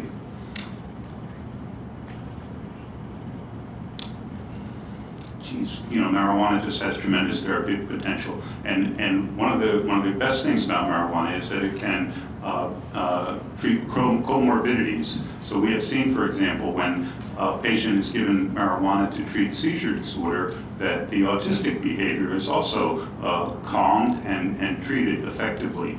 The state of New Jersey has one of the most restrictive medical marijuana programs in the country in terms of its very few qualifying conditions, but the truth is that you can really treat several coexisting conditions when you treat one of the underlying conditions. So thank you for your attention, and if you have any questions, I'd be happy to answer. And I see they gave you a letter back on March 11th? Well, that was from the ombudsman, ombudsman who is assisting in this procedure. In this procedure. Oh, they're working with you? Well, yes, they're working with me. Okay. Well, good luck, Sarah, and thank you for bringing this to our attention. Well, thank you. Denise? Denise Buzz? Oh, Denise Buzz. Nope. Dana Palma, then Denise Venturini.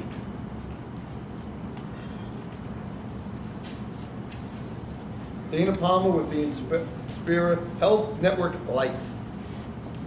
Good afternoon, and thank you for the opportunity to provide testimony. My name is Dana Palma, and I'm Director of Finance for Inspira Health Network Life, which is a subsidiary of Inspira Health Network, a health system serving Gloucester, Salem, and Cumberland counties. Life is referred to as Living Independently for Elders and is nationally known as PACE program. PACE is a program for all-inclusive care for the elderly. I'm here today as one of 5 PACE programs in the state of New Jersey, and my request is to maintain funding per enrollee at the same level to allow for continued growth for the entire New Jersey PACE programs. PACE is a unique community-based care delivery model that provides a continuum of medical and supportive services in order to maintain the well-being of seniors in the community whom are otherwise assessed to be nursing home eligible. PACE bundles Medicare and Medicaid payments to provide a full range of services for a fixed rate. This allows the state the ability to predict costs for their long-term care population. Under a 3-way contract between the Centers of Medicare and Medicaid Services, the state, and the PACE organization, PACE provides traditional and a wide range of non-traditional services such as home modifications, transportation, and other tailored needs for our enrollees.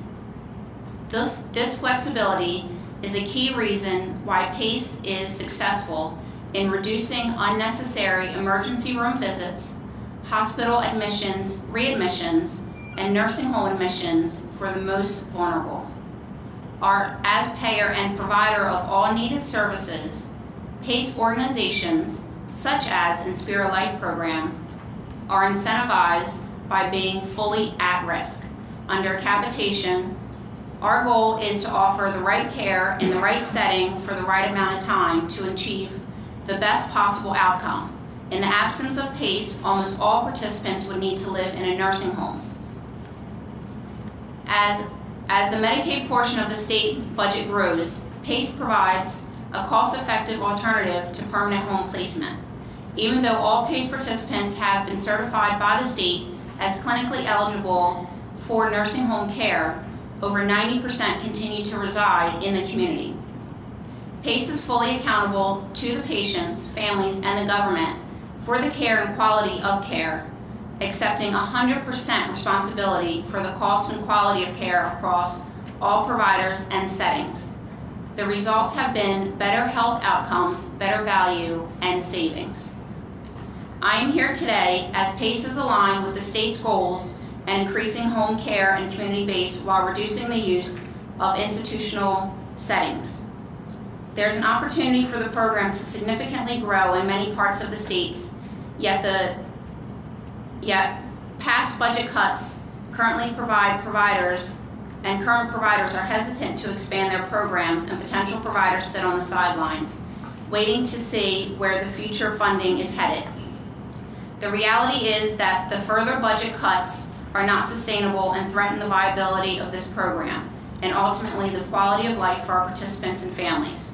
On behalf of the New Jersey PACE programs and our participants, we ask that you continue to maintain funding per enrollee at the same level and to allow sustainable growth for this essential program and our most at-risk members and the communities.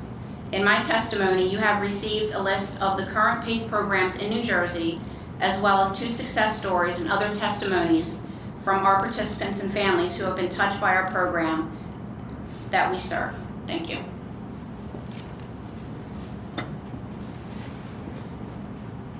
Denise Venturini? Yes. Denise is coming up. Is Angeline here? Angelina Carrion? Come on up, Angela. New Jersey Work Environment Council. Is Ann Dorsett here? Ann, come to the front.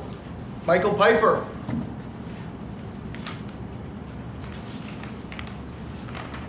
Ready? Good afternoon. Good afternoon. Thank you for this opportunity.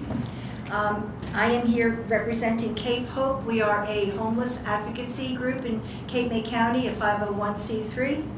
And Merriam-Webster defines community as a group of people who live in the same area and share the same interests. Such activities as religious affiliation, social groups, access to schools and recreation, and affordable housing all make a healthy community. When one or more of these pieces is missing or unattainable, the community suffers. It is vital to a healthy community that all the pieces are within reach to everyone. Communities in South Jersey need a focused approach to ending homelessness. Currently, there are tools that help us not only achieve this, but also save taxpayers substantial dollars, which can be reinvested back into the community. It is urgent for Cape May County to join the other counties of New Jersey that have adopted the Housing First model. Cape May, New Jersey is a smaller county in the southern tip of the Garden State, rich in history, beautiful beaches, and fabulous restaurants. According to the 2014 census, Cape May population was 95,344. Although Cape May County is a smaller rural area compared to the other 20 counties in New Jersey, it suffers from poverty, unemployment, and crime just as much as the larger urban counties. In addition, being a seasonal community, it lacks a stable year-round employment base. The unemployment rate is 12.3%, and 13.9% live in poverty. Individuals that are discharged from current transitional housing is only 3%, versus the Housing First success rate discharged from the program in base models that have been brought to the attention, to our attention, are 95%. In recent years, Cape May County has seen a rise of the amount of homeless persons, families, children, and veterans in its boundaries. Cape May County has the highest rate of unemployment, children in and out of placement, and juvenile delinquency in New Jersey. Some of these issues stem from homelessness and lack of supportive services. Poverty and unemployment and homelessness have a negative impact on the quality of life for people and families living in Cape May County. These individuals, families, and the community as a whole would benefit from the Housing First model. The Housing First model offers wraparound supportive services which help build a healthy community. Funding for Housing First is necessary for Cape May County to have access to affordable housing solutions and supportive services to end homelessness.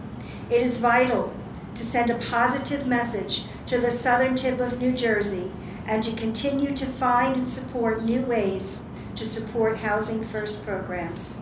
Thank you for your time. Thank you. Angela Carioni, New Jersey Work Environment Council.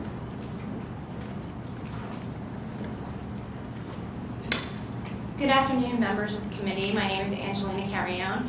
I'm the Healthy Schools Now campaign organizer at the New Jersey Work Environment Council. Before that, I was a public school teacher for 10 years. During the months of June and September, my classroom temperature would reach 93 degrees. Dense humidity caused puddles to form, and the metal desks would rust and stick to the floor. My students sat sweating and had difficulty breathing. Some suffered from asthma, which we know is a leading cause of absenteeism. Now in my current position as Healthy Schools Now campaign organizer, I visit schools in Newark with moldy, water-stained ceiling tiles, peeling paint, deteriorating floors, and poor ventilation. All signs of aging buildings that need more care. Statewide, parents and teachers tell awful, heartbreaking stories of schools rife with mold, asbestos, and pest infections. And I'm sure you're all aware of the headlines in Newark. 30 schools were recently found to have tested above acceptable levels for lead. They join the ranks of Jersey City, Patterson, and Trenton, communities that have also faced lead issues in their schools. Every day, children across the state attend schools in these deplorable conditions. While building maintenance cannot fix these disgraceful conditions, it helps schools function better. Dedicated custodians and maintenance workers try their best to maintain buildings by working to prevent the buildup of dust, mold, and safety hazards. but properly maintaining buildings has become nearly impossible due to severe underfunding and strict budget cuts. In a building that requires 8 or 10 maintenance personnel, districts have been forced to slash crews down to 1 or 2. However, appropriate maintenance would help extend the life of buildings. Study after study tells us school facility conditions affect students' educational outcomes. A data analysis of school facilities in New York State found unsatisfactory facility conditions result in higher suspension rates, lower attendance rates, and lower math and language arts test scores. SDA funding is supposed to fix some of these issues in our most underserved districts, but with their funding nearly exhausted and schools starved of funding, how are boards of education supposed to fix hazardous conditions? In 2011, school districts in New Jersey identified 716 emergent health and safety conditions. Only 76 of those were approved by the state to be completed by the SDA. The remaining health and safety hazards became the responsibility of the district. We don't know how many conditions schools were able to repair, but we can presume that in the years between 2011 and 2016, many more issues arose and need to be fixed. With SDA funds almost depleted, critical repairs will have to be made from each school district's budget. These budgetary challenges don't matter to the students who climb crumbling stairs into his school building, carefully step over broken floor tiles on his way to class, and passes by closed-off lead-laced water fountains. He has a hard time breathing in the 93-degree heat in his classroom, and so he sits and stares at moldy ceiling tiles or rat droppings on the windowsill. Tell that student the state of New Jersey finds that acceptable. Thank you. Thank you for your advocacy. Thank you. Ann Dorset. Michael Piper, filed on deck. Is Megan Tinsley here? Megan Tinsley? Okay. Is Tonya Ahern? Tonya Ahern? Okay. Is Natasha Rosario? Okay, Natasha, you're double deck. Get in.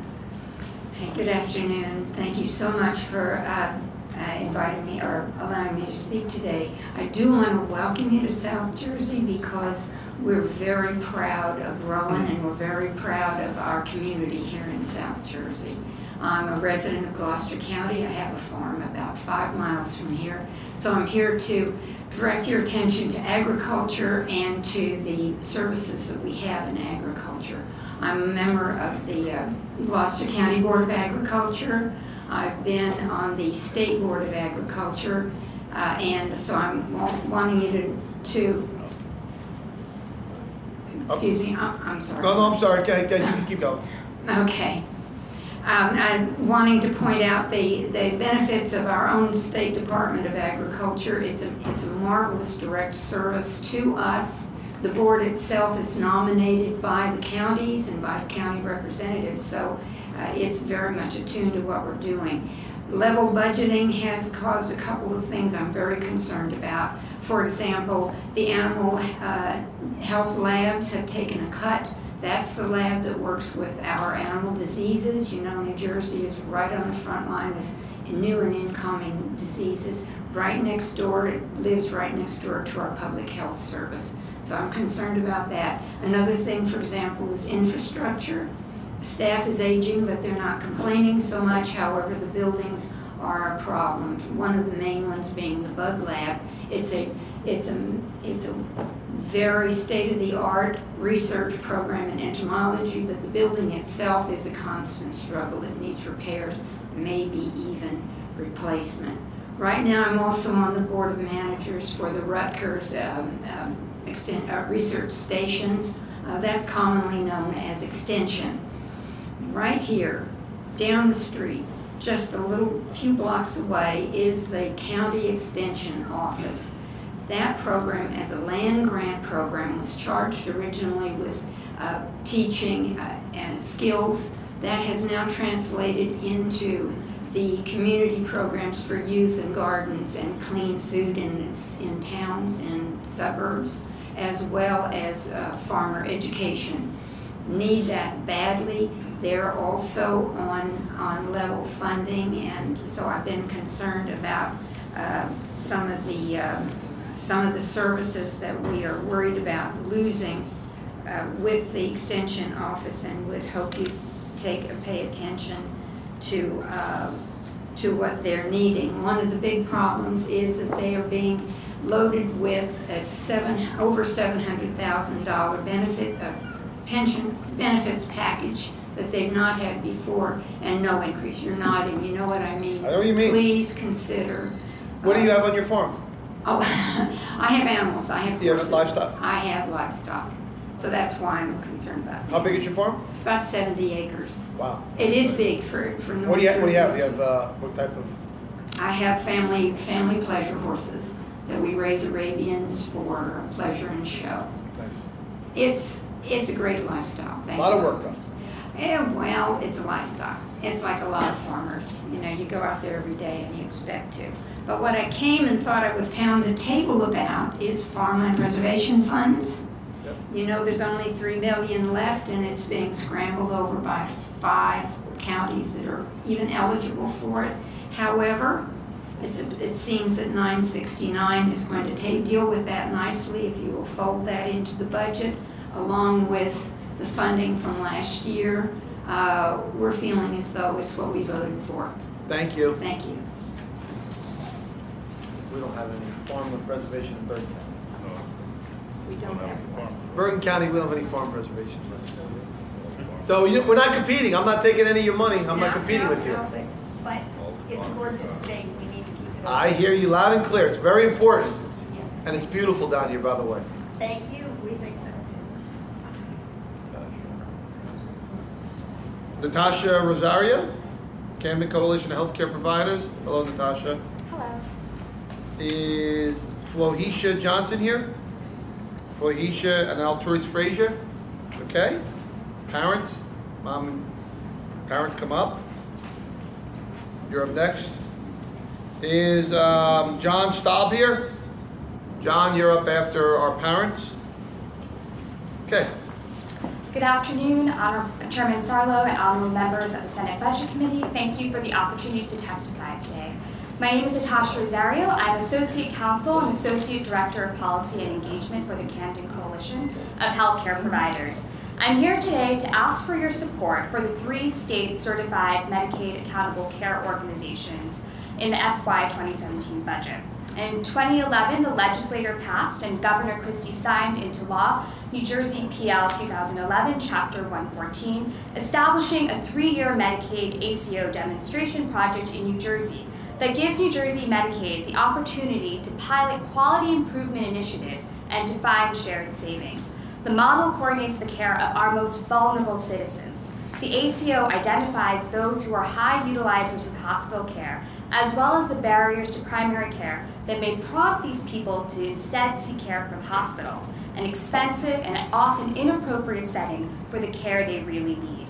By creating interventions and supports around these patients, the ACO helps patients overcome these barriers and access the primary and preventative care they actually need to help keep them well. In July 2015, the state approved the application of 3 community-based nonprofit organizations to become certified Medicaid ACOs under the demonstration project. Each of our ACOs has obtained the support of 100% of hospitals, 75% of the primary care providers, and at least 4 mental health providers in our respective service areas. Each community has built health information exchanges to allow the providers in our areas to share patient health information. Our ACOs serve Medicaid beneficiaries in Camden, Newark, and Trenton. The Camden Coalition has already begun changing the lives of Medicaid beneficiaries in our community. Our ACO includes over 35,000 capitated patients monthly, which is approximately half the city's population. Since becoming an ACO, we have scheduled close to 4,000 provider visits and have made over 7,000 phone calls to patients. We have also seen marked improvements in the number of patients who are able to see a primary care provider within 7 days of being discharged from the hospital. In February 2015, 18.5% of patients with whom we engaged were able to see a primary care provider within 7 days of discharge. Within 12 months after that, in January 2016, 38.6% of patients with whom we engaged were able to see a primary care provider within 7 days. The story of Peter Bowser highlights the ACO's ability to link our patients to the support services they need within the community. Through a supportive housing program known as Housing First, the Camden ACO has been able to connect chronically homeless high utilizers of the healthcare system to housing. Peter Bowser was one such patient. Since suffering a near-fatal asthma attack in the summer of 2014, 51-year-old Peter visited the emergency department 18 times and had 15 hospitalizations. This is just in 1 year, which amounted to $643,000 in hospital charges. So as Peter's story underscores, our coalition brings together many of our community resources. Right now, there is currently a $1.5 million line item in the budget to support ACOs. We've been doing all of this work without state funding at this point. So we ask that you maintain this $1.5 million line item in the budget. Thank you for your time today, and I'm happy to answer any questions. There's a fuller testimony in here as well. And I think it will remain, it's in the budget now, and I think it will remain there. We're going to try to negotiate a budget this year, so you should be okay. Okay, wonderful. Thank you very much. Thanks, Natasha. Felicia Johnson and Altarese Frazier. Come on up, folks. They will be followed by John Staub, Worker Environmental Council. I understand Michael Piper's here. Mike, okay, you're up. Very good. You're followed, Mr. Staub. And then they'll be followed by a panel. Is Andrea Katz here? Andrea Williams-Spiro? Oh, Lori's there. You guys are going to come up together, right? Yes. Okay. Good afternoon, Chairman Scarlo, and thank you for the budget team for allowing us to testify today. My name is Altarese Frazier. I'm here with Felicia Johnson. We are parents coming from the city of Newark, New Jersey, and we're coming to speak about the budget line for charter schools. My children are 3-year-old Janiyah and Altarese Frazier and Deshawn. All three of them go to charter schools in the city of New Jersey. Of Newark, in the state of New Jersey. The charter schools are a public school, and as a proud parent of here, we like to talk about how my family experience at Thrive Academy and North Star Academy has been thorough for our parenting and for our community. My first daughter, Janiyah, was at a district school, and she struggled to provide the necessary quality education at the school. We desired a quality education, and at that district school wasn't available. So in 2004, we visited North Star Academy, and we found a better fit for our family. Janiyah has now gone on to college, and my twin boys are now in Kip, New Jersey's Thrive Academy. Thrive Academy, where I am the vice president of the parent partnership, and working with the staff and parents and also the scholars to have a community school where our children and community can work together. It is important to note that the staff at Thrive Academy has worked with parents and with myself to be able to give support in various different directions, from working with us at nighttime with homework and the weekends on their day off, working with making sure the homework and different assignments are definitely thoroughly prepared for the next day in school. I have received text messages daily from staff members at the Thrive Academy school, and I do need to say that my children came into Thrive Academy as kindergartners and were struggling behaviorally and somewhat academically, and now as second graders they have moved thoroughly throughout Thrive Academy and received a much more proficient education and direction in their behavior and attitude. I see that charter schools are also being able to be a breakthrough in our community, which I'm personally receiving, and also working with other parents such as Ms. Johnson, seeing that increase in the changing of our schools. Lastly, before I share, I want to just ask, please, that note that the charter schools have raised the bar for what is possible for schools in our community and for what education. And to continue the support from this budget is important to us. and we definitely will ask you guys, ask the panel to allow the Governor Christie's budget plan funding for charter schools can be held steady and keep the funding for charter schools as proposed in this budget intact. Ms. Johnson? First, I wanted to say thank you. This on? You actually, sorry, you should, no, just shut, there we go. One off, one on. There we go. Ms. Johnson. Oh, okay. First, I wanted to just say thank you because you said my name right when you first said it. Most people don't say it right. I try. I do my best. So thank you for that, and thank you all for allowing us to come here and speak this morning. And first, I would just like to say, as a consumer, I constantly search for the best quality in products that will satisfy the needs, whether it satisfy my needs, whether it's on groceries, electronics, or clothes. If I can't find satisfaction in local shops or markets, I tend to research until I satisfy my desire or my finances. However, when it came to the education of my children, I understood quickly that what was being offered by their traditional schools was outdated and inadequate quality. I then discovered that I had a choice, a parental choice, and the superior product is what led me to North Star Academy. This is not to banish the quality of public education, because without question, there are some exceptional traditional public schools right here in the city of Newark. North Star is an outstanding public charter school that Tyler was unfortunate enough to have been selected through the lottery back in 2007.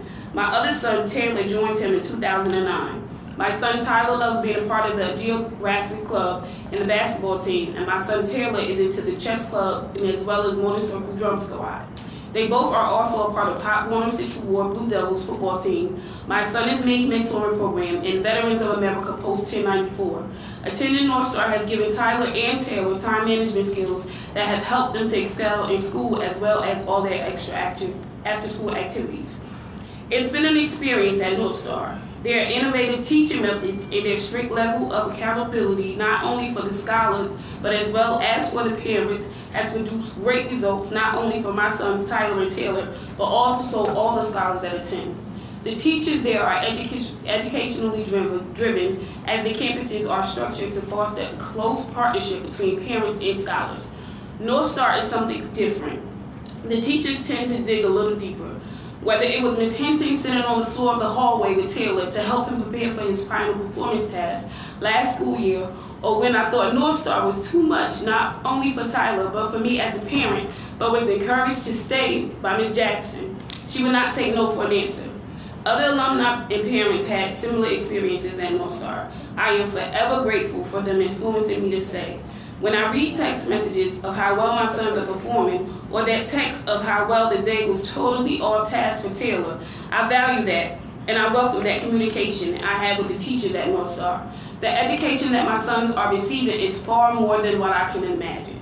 Taylor's middle school experience has been more challenging than I would have experienced with Tyler, but the teachers have been so supportive in keeping him on track and giving me the tools to help him do so at home. Tyler has already obtained a scholarship of excellence from the VFW of America last year in an amount of $6,000 for an essay that he wrote, and I credit that to the curriculum that he has been receiving that has helped him create that essay.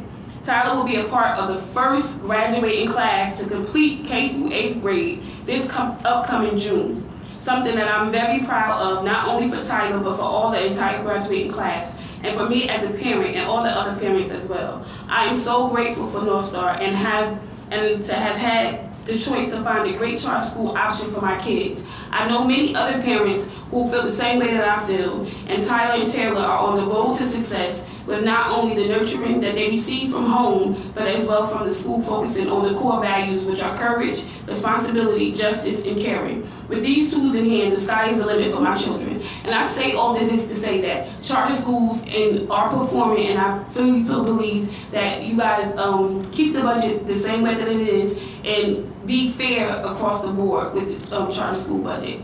And I like charter schools. Thank you. Let me just say this to the two proud parents, because both of you talk a lot about your children, and that's great. It's great to hear that, and I'm sure you're so proud of them, and we're proud of them too. We were just talking about this, how Senator Bucco and I about charter schools, and I remember years ago how I was always questioning them, and now you see the success, especially in the inner cities, and the success in Newark and Camden, and what they're doing for so many kids, giving them a different path and a different opportunity, and for your children to be excelling in grades K through 8 is a great story. It's a great success story. I think more and more people that come forward and talk about it, future governors, future legislatures will continue to fund charter schools as a successful alternative public school option. So it's important you advocate. So thank you for coming down. And I'd also like to add too, I have my stepson. He graduated from North Star as well, and he's in his 3rd year at Morehouse College on a full scholarship. Make sure the second one gets a scholarship too. Oh yeah, we already know that. Thank you.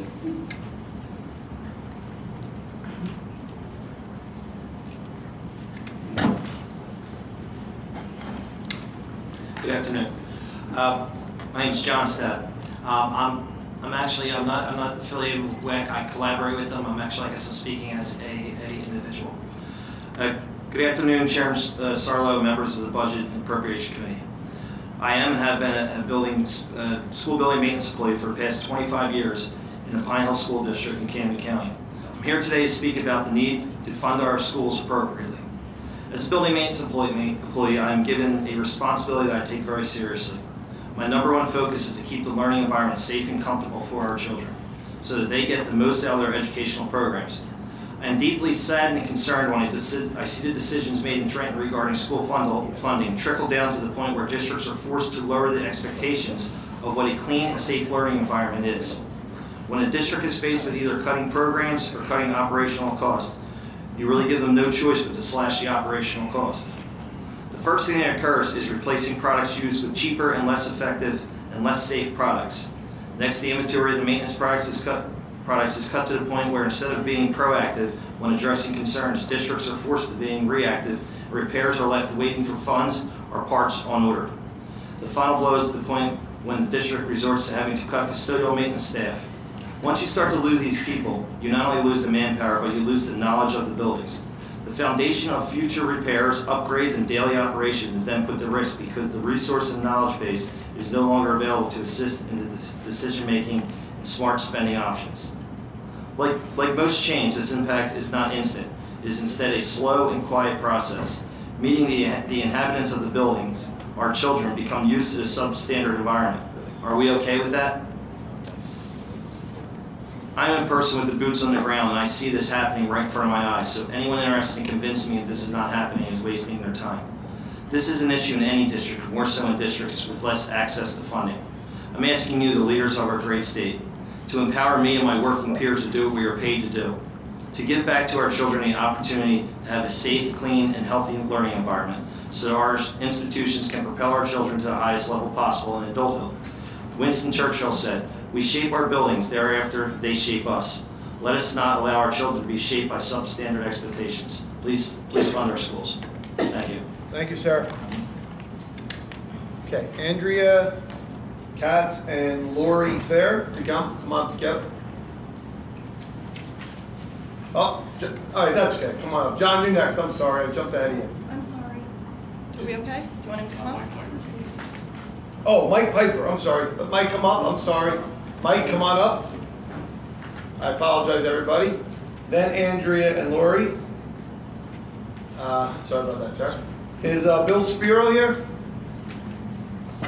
No? Is Sarah Lilia here? Yes. Okay, Sarah, you'll follow. And then Danielle Lombardo? Okay, and Joseph Jones, Superintendent. Okay. Yes, sir. Chairman Sarlo and the rest of the committee, thank you for having me today. I say here today as a father first and a taxpayer second. While I will be addressing specifically the Delran School District, which my children attend in Burlington County, we are not the only people and the only district in this situation. However, the biggest fiscal challenge our district faces is an external one that has been developing and worsening since 2008-2009 school year. The state of New Jersey has, in violation of its own law, underfunded our district by $11 million annually for the past 7 years. In 2008, the New Jersey legislature approved the School Funding Reform Act, a law designed to ensure that all public school districts would receive the funds necessary to provide their students with an adequate education. The SFRA funding model takes into consideration local tax levies and individual student demographic information that affects per pupil costs, and district aid is calculated and distributed accordingly. In short, the funding model enacted when the SFRA became law is so effective that it is a model for other states. However, the state of New Jersey has categorically failed to fund districts according to the SFRA, to the detriment of students, taxpayers, educational programs all over the state. Since shortly after the 2008 legislation became law, thus far the state has only funded the formula 85% of what would be considered adequate in 2009. And for fiscal year 2016-17, our district spending plan is $4.1 million below the amount deemed adequate by the Department of Education. The first major financial blow to Delran came in 2010 when Governor Christie froze state aid to all New Jersey school districts and required districts to use or surrender their surpluses to the state's general fund to make up for a budget shortfall. At that time, the Delran Public School District had a surplus of approximately $3.2 million, roughly $2 million of which had come directly from local tax revenue and was earmarked for local education spending. In essence, Delran, along with other districts that were in similar situations, was punished for fiscal responsibility. In June of the same year, Delran state aid was reduced by $1.9 million, which combined with the aid freeze and surplus liquidation resulted in a funding loss to the district of over $5 million in a period of 6 months. Further exasperating Delran's funding issues is the fact that our district does not receive adjustment aid support that was originally intended to hold harmless districts that saw aid reductions as a result of the new formula. In accordance with the stipulations set forth by the legislature that approved the funding formula, qualifying districts would receive adjustment aid, the amount of which would decrease steadily over a period of 5 years and then be eliminated altogether until their budgets were equalized under the new formula. However, because the formula has not been funded since the FRA was signed into law and since state has remained flat for years, districts that were scheduled to be weaned off adjustment aid continue to receive it, sometimes to the tune of tens of millions of dollars per year, while districts like Delran, which never received adjustment aid, continue to struggle financially. Put simply, the state's failure to fund the SFRA formula, coupled with the state's failure to wean comparatively overfunded districts off of adjustment aid and redistribute those funds to chronically underfunded districts like Delran, will continue to directly and negatively affect the children's families and taxpayers in our town. These problems must be addressed and remediated as soon as possible, or our children will suffer the consequences of chronic underfunding and our taxpayers will be tasked with compensating for the state's funding failures. Thank you.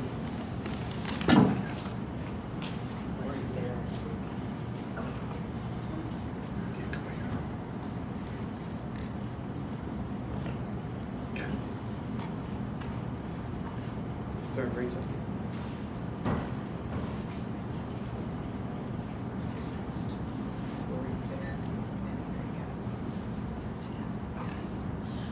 Lori and Andrea, would you come up, please? Nice.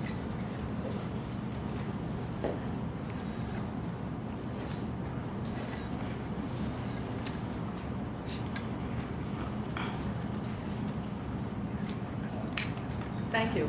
Thank you. I'd like to thank the chairman and the committee for your time today. I'm actually going to be speaking a little bit about the same things that the gentleman previously just spoke about. I am first and foremost a mom of 3 kids in the Chesterfield Elementary School District. I also have the distinct honor and privilege of serving on the Chesterfield Township Board of Education. We are a very small town. We have about 7,000 tax-paying residents. So when I talk to you about numbers here, it's a small school. It's a small town. And I'm here to explain what it means to be an under-adequacy district. Chesterfield's adequacy budget, according to the state, is just a little over $10 million, and our operating budget last year was just under $9 million. We are spending $1,310,914 under adequacy. The local fair share of taxes, as determined by the school funding formula, is a little over $7 million, and our tax levy last year was over $8 million. We're taxing our residents close to $1 million more than they can afford to pay, according to the state. And I'm sorry to Lori here, who's another mom in Chesterfield, but we're going to be raising their taxes again this year because we have to. In 2005, Chesterfield had 295 students, and that was pretty typical for the time. We've had a large building boom in Chesterfield, and we now anticipate close to 800 students next year. When a school has had significant enrollment increases, flat aid that we've been experiencing is like a cut in aid. Our growth has made our underfunding even more dramatic over the years. Chesterfield is the lowest spending district per pupil district in Burlington County, and we are paying the second highest taxes in the county. And this is because we are receiving such a low portion of aid. Last year we received $437,000 in aid, and we should be getting $2,873,580. That's a lot of money that we're not getting. This year we're getting an additional $16,000, and we're very grateful for any increase But when you're that underfunded, $16,000 is just a drop in the bucket. And it's easy to chalk these funding gaps up to the fact that there isn't a lot of money in the state, but that's not the problem here. There are many districts throughout the state that are getting more money than they should. Out of 578 districts in the state, 196 districts are receiving more than 100% of their funding. The state funding formula is funded currently at around 85%, and there are 259 schools that are receiving more than that 85%. I'm in the 12th legislative district, and I've looked at 2 different districts in our legislative district that are getting significantly more money, and the Manalapan Englishtown district has been able to decrease their taxes. They're getting $12 million more than they should. The Jackson School District is getting $10 million more than they should, and they're able to allocate $19 million to purchase smart boards. When in Chesterfield, we're pinching pennies and making difficult financial decisions that, quite frankly, I don't think we should have to make, and if we wouldn't have to make if we were fairly funded. And I'm not asking for anything more than what the state has determined to be our share. And I actually came up with a list, and I could read each of you have districts in your districts that are underfunded. Would you be able to give that out to us, since it looks like you're at the end there? We'd love to see it, I'm sure. Absolutely, I'll email. Can I agree something? May I, just because I have to step out for a moment, and this actually addresses both your concerns and Mr. Piper's concerns, who spoke just previously. We hear you loud and clear on this adequacy, and Senator Beck has been one, Senator Sweeney, working on a proposal. I think, just be patient. I think a lot of you will be pleasantly surprised on what the Senate is working on, dealing with those who are very over-adequate and those who are under-adequate, sometimes in neighboring communities. Yes. I know we heard about Delran Town, and your Chesterfield, I'm assuming in that school district. So we hear you loud and clear. Senators on both sides of this aisle, Republicans and Democrats, are working on a plan, and I think you're going to hear something sooner than later. So we hear you loud and clear. Be patient. Thank you, and I know Assemblyman Dancer, I've been in contact with him, and he has an appropriation bill that he just sponsored yesterday that would at least give a little bit money to help us when you're under adequacy for so many years. It's a huge challenge. So thank you. I appreciate your efforts. Thank you. Thank you. Thank you. Thank you. Thank you very much. Okay, the next person is Sarah Lilia, Director, Lutheran Episcopal Advocacy Ministry, New Jersey.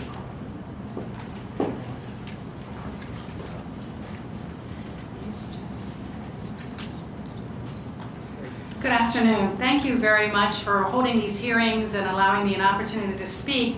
I'd like to begin actually by talking a little bit about who we are. We represent the Lutherans and the Episcopalians in the state of New Jersey, and supported by the 3 dioceses and a bunch of bishops.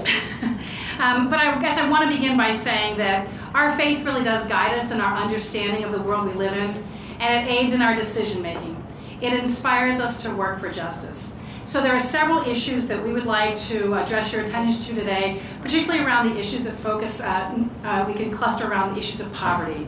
And we're very concerned because of the widening gap between those who are struggling to make ends meet every month, who are paying extraordinary high rates for apartment rentals, and are continuing to struggle to find hourly work that can help them pay their bills each month. Housing seems to be one of the #1 drivers of poverty. We know that rents are so high in New Jersey, many people are paying over half of their monthly income for rent alone, and this is just simply not sustainable. We also know that funding homelessness prevention is much more effective than trying to help people once they become homeless.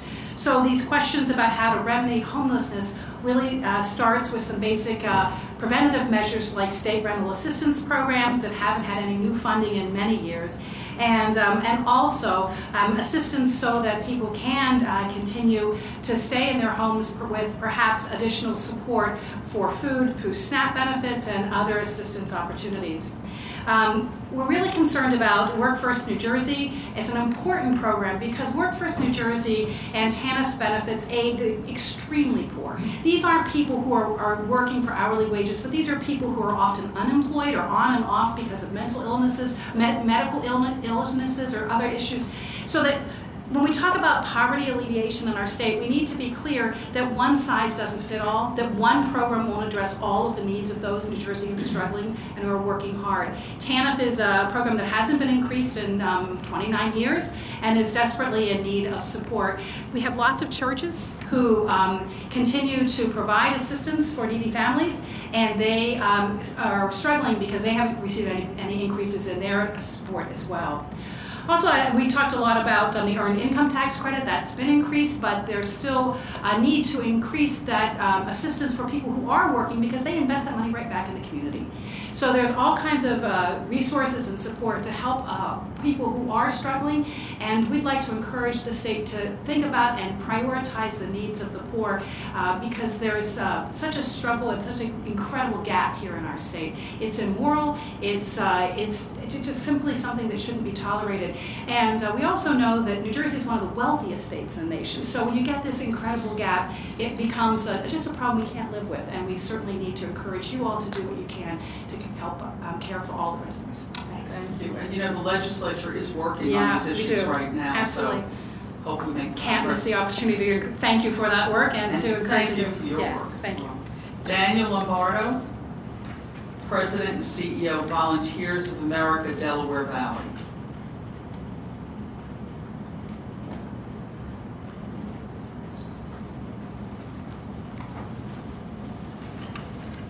Madam Chair, members of the committee, thank you for allowing us to testify today.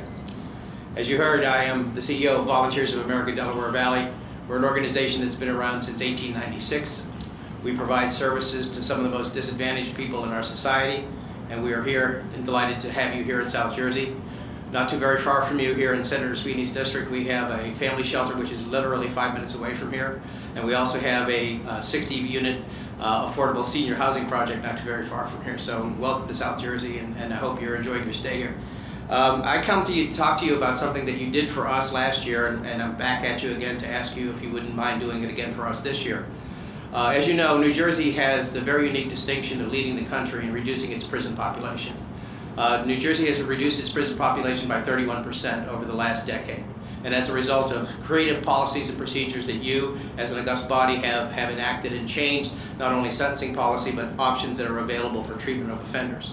Well, there's something that you gave us last year. You gave us a direct appropriation to provide services to folks returning to society coming from county jails, as well as those that have maxed out of prison. As you know, those are the populations that have the highest chance of reoffending in the community. You gave us a $1.5 million appropriation to provide services in both Trenton and Atlantic City.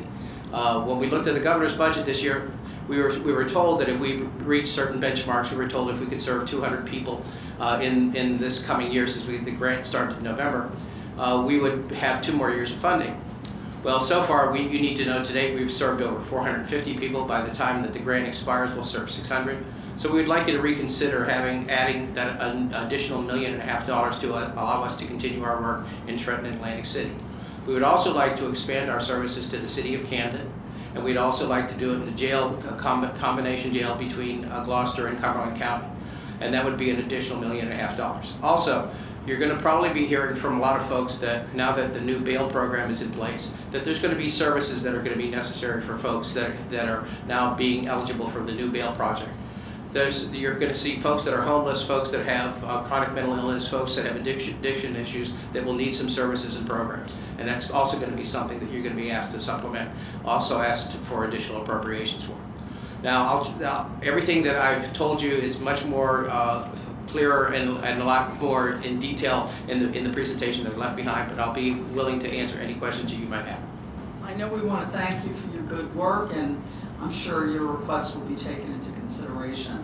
And we appreciate the specificity of it. Thank you. Thank you very much. Okay, thank you very much. And Joseph Jones, Superintendent, Woodbury City Public Schools. Good afternoon. I'm just as proud of the Woodbury schools as the family that was up here talking about their charter school. We are a small pre-K to 12 school district. The district serves a student population that is 66% qualifying for the free and reduced lunch program. So 2 out of 3 of our students fit into that category. And yet at the same time, we lead our county in terms of the number of graduates who come out scoring a 3 or better on their advanced placement test. It's really remarkable work that our teachers do. But one of the struggles is exactly what some of the people who have stepped up here right before me talked about, the SFRA funding formula. They said it perfectly. I'm glad to hear that they know it. I'm just hopeful that you know it as well as they're saying. My community is 70% funded on SFRA. SFRA was funded for this current school year at 85%, according to the state, across the state. Surrounding me is a community that wraps right around Woodbury at 90% funded SFRA formula. It's a really tough situation when in Gloucester County itself, just in our small county, one school district will get $14 million above 100% SFRA, while we're at the 70% threshold. And it makes the job very difficult. One thing that I did hand in for you in my packet is something that a colleague of mine, he and I have been kind of trumpeting the idea, well, how do you start to address this issue? Underfunding is difficult for sure. The inequitable aspect of it is the tough part. Where do you start? There are districts that are like the ones that were up here right before me, funded at a point where they can't reach adequacy, and yet they're over 100% in terms of their local fair share. Woodbury is one of those districts. So there's 70 in the state. I've got a chart on my website. It's interactive. You can click on your legislative district and see how many are in your legislative district. 29 of the legislative districts have the 70 schools that are under adequacy and over 100% in terms of their local fair share of their taxes to their residents. They really can't do anything more. They can't make up that difference. It's impossible for the local community to do any more than they're already doing, and yet there's no way for us to get up to adequacy. So those 70 districts identified by what he's calling, my colleague, a funding fairness index, are there in my report for you so that you can see. And like I said, you can go onto our website at Woodbury and see your individual legislative district. It's graphical, you'll be able to, it's interactive.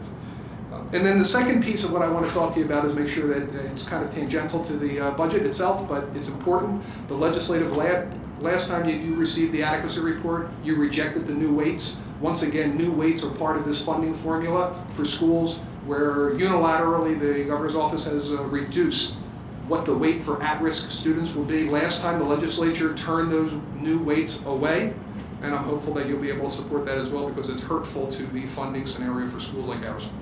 Thank you so much. Thank you. Thank you very much. Any questions? Okay. Thank you. I have one more here. Megan Tinsley, I believe from Audubon. Are you here? Okay, thanks. Is there anybody else here to speak? If so, raise your hand. Okay, thank you. Thank you, Senator, and members of the Budget Committee. I'm Megan Tinsley, Policy Director for New Jersey Audubon, and I appreciate the opportunity to provide comments. As you probably know, New Jersey Audubon is a privately supported, not-for-profit, statewide membership organization. We're founded in 1897, one of the oldest independent Audubon societies, and we have approximately 20,000 members and 50 full-time staff in the state.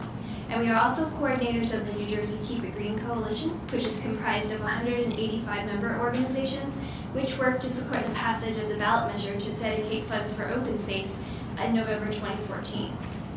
We are cognizant of the limited funds in the state for many, many different needs, as you've heard today, such as the Transportation Trust Fund, pensions, education, and local aid.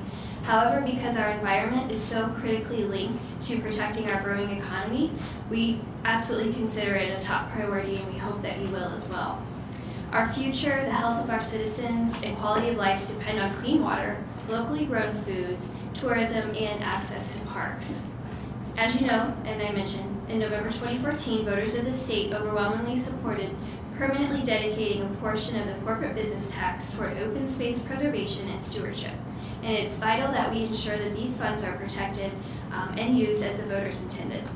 In the past, funds which were supposed to provide for new projects and support on-the-ground efforts, or which were intended to have been granted to county and local programs, have been used to supplant existing financial obligations of the state for paying for things such as existing staff salaries and by funding maintenance projects. And budgets and staff support from the general fund have continued to be reduced. Unfortunately, this year's budget appears to do the same. The governor's budget demonstrates why passing and implementing legislation to allocate funds under the corporate business tax is so vitally important to ensure that funds are not diverted to inappropriate uses, such as funding routine operations and maintenance. We are particularly concerned about the proposed use of $19.972 million in the voter-approved CBT funds dedicated to preservation and stewardship, which will instead be used to support state park management and staffing, approximately 307 state park staff positions. And while we, as New Jersey Audubon, agree probably more than anyone that state park staffing is vitally important, we don't believe that it should come from these dedicated CBT funds, as stewardship is not defined as routine operations and maintenance. Instead, we believe that these should be funded through the general fund, as they have been in the past. And and then dividing the funds through the yearly appropriations process does not provide the transparency, predictability, and reliability that's needed to guide the strategic investment of the state.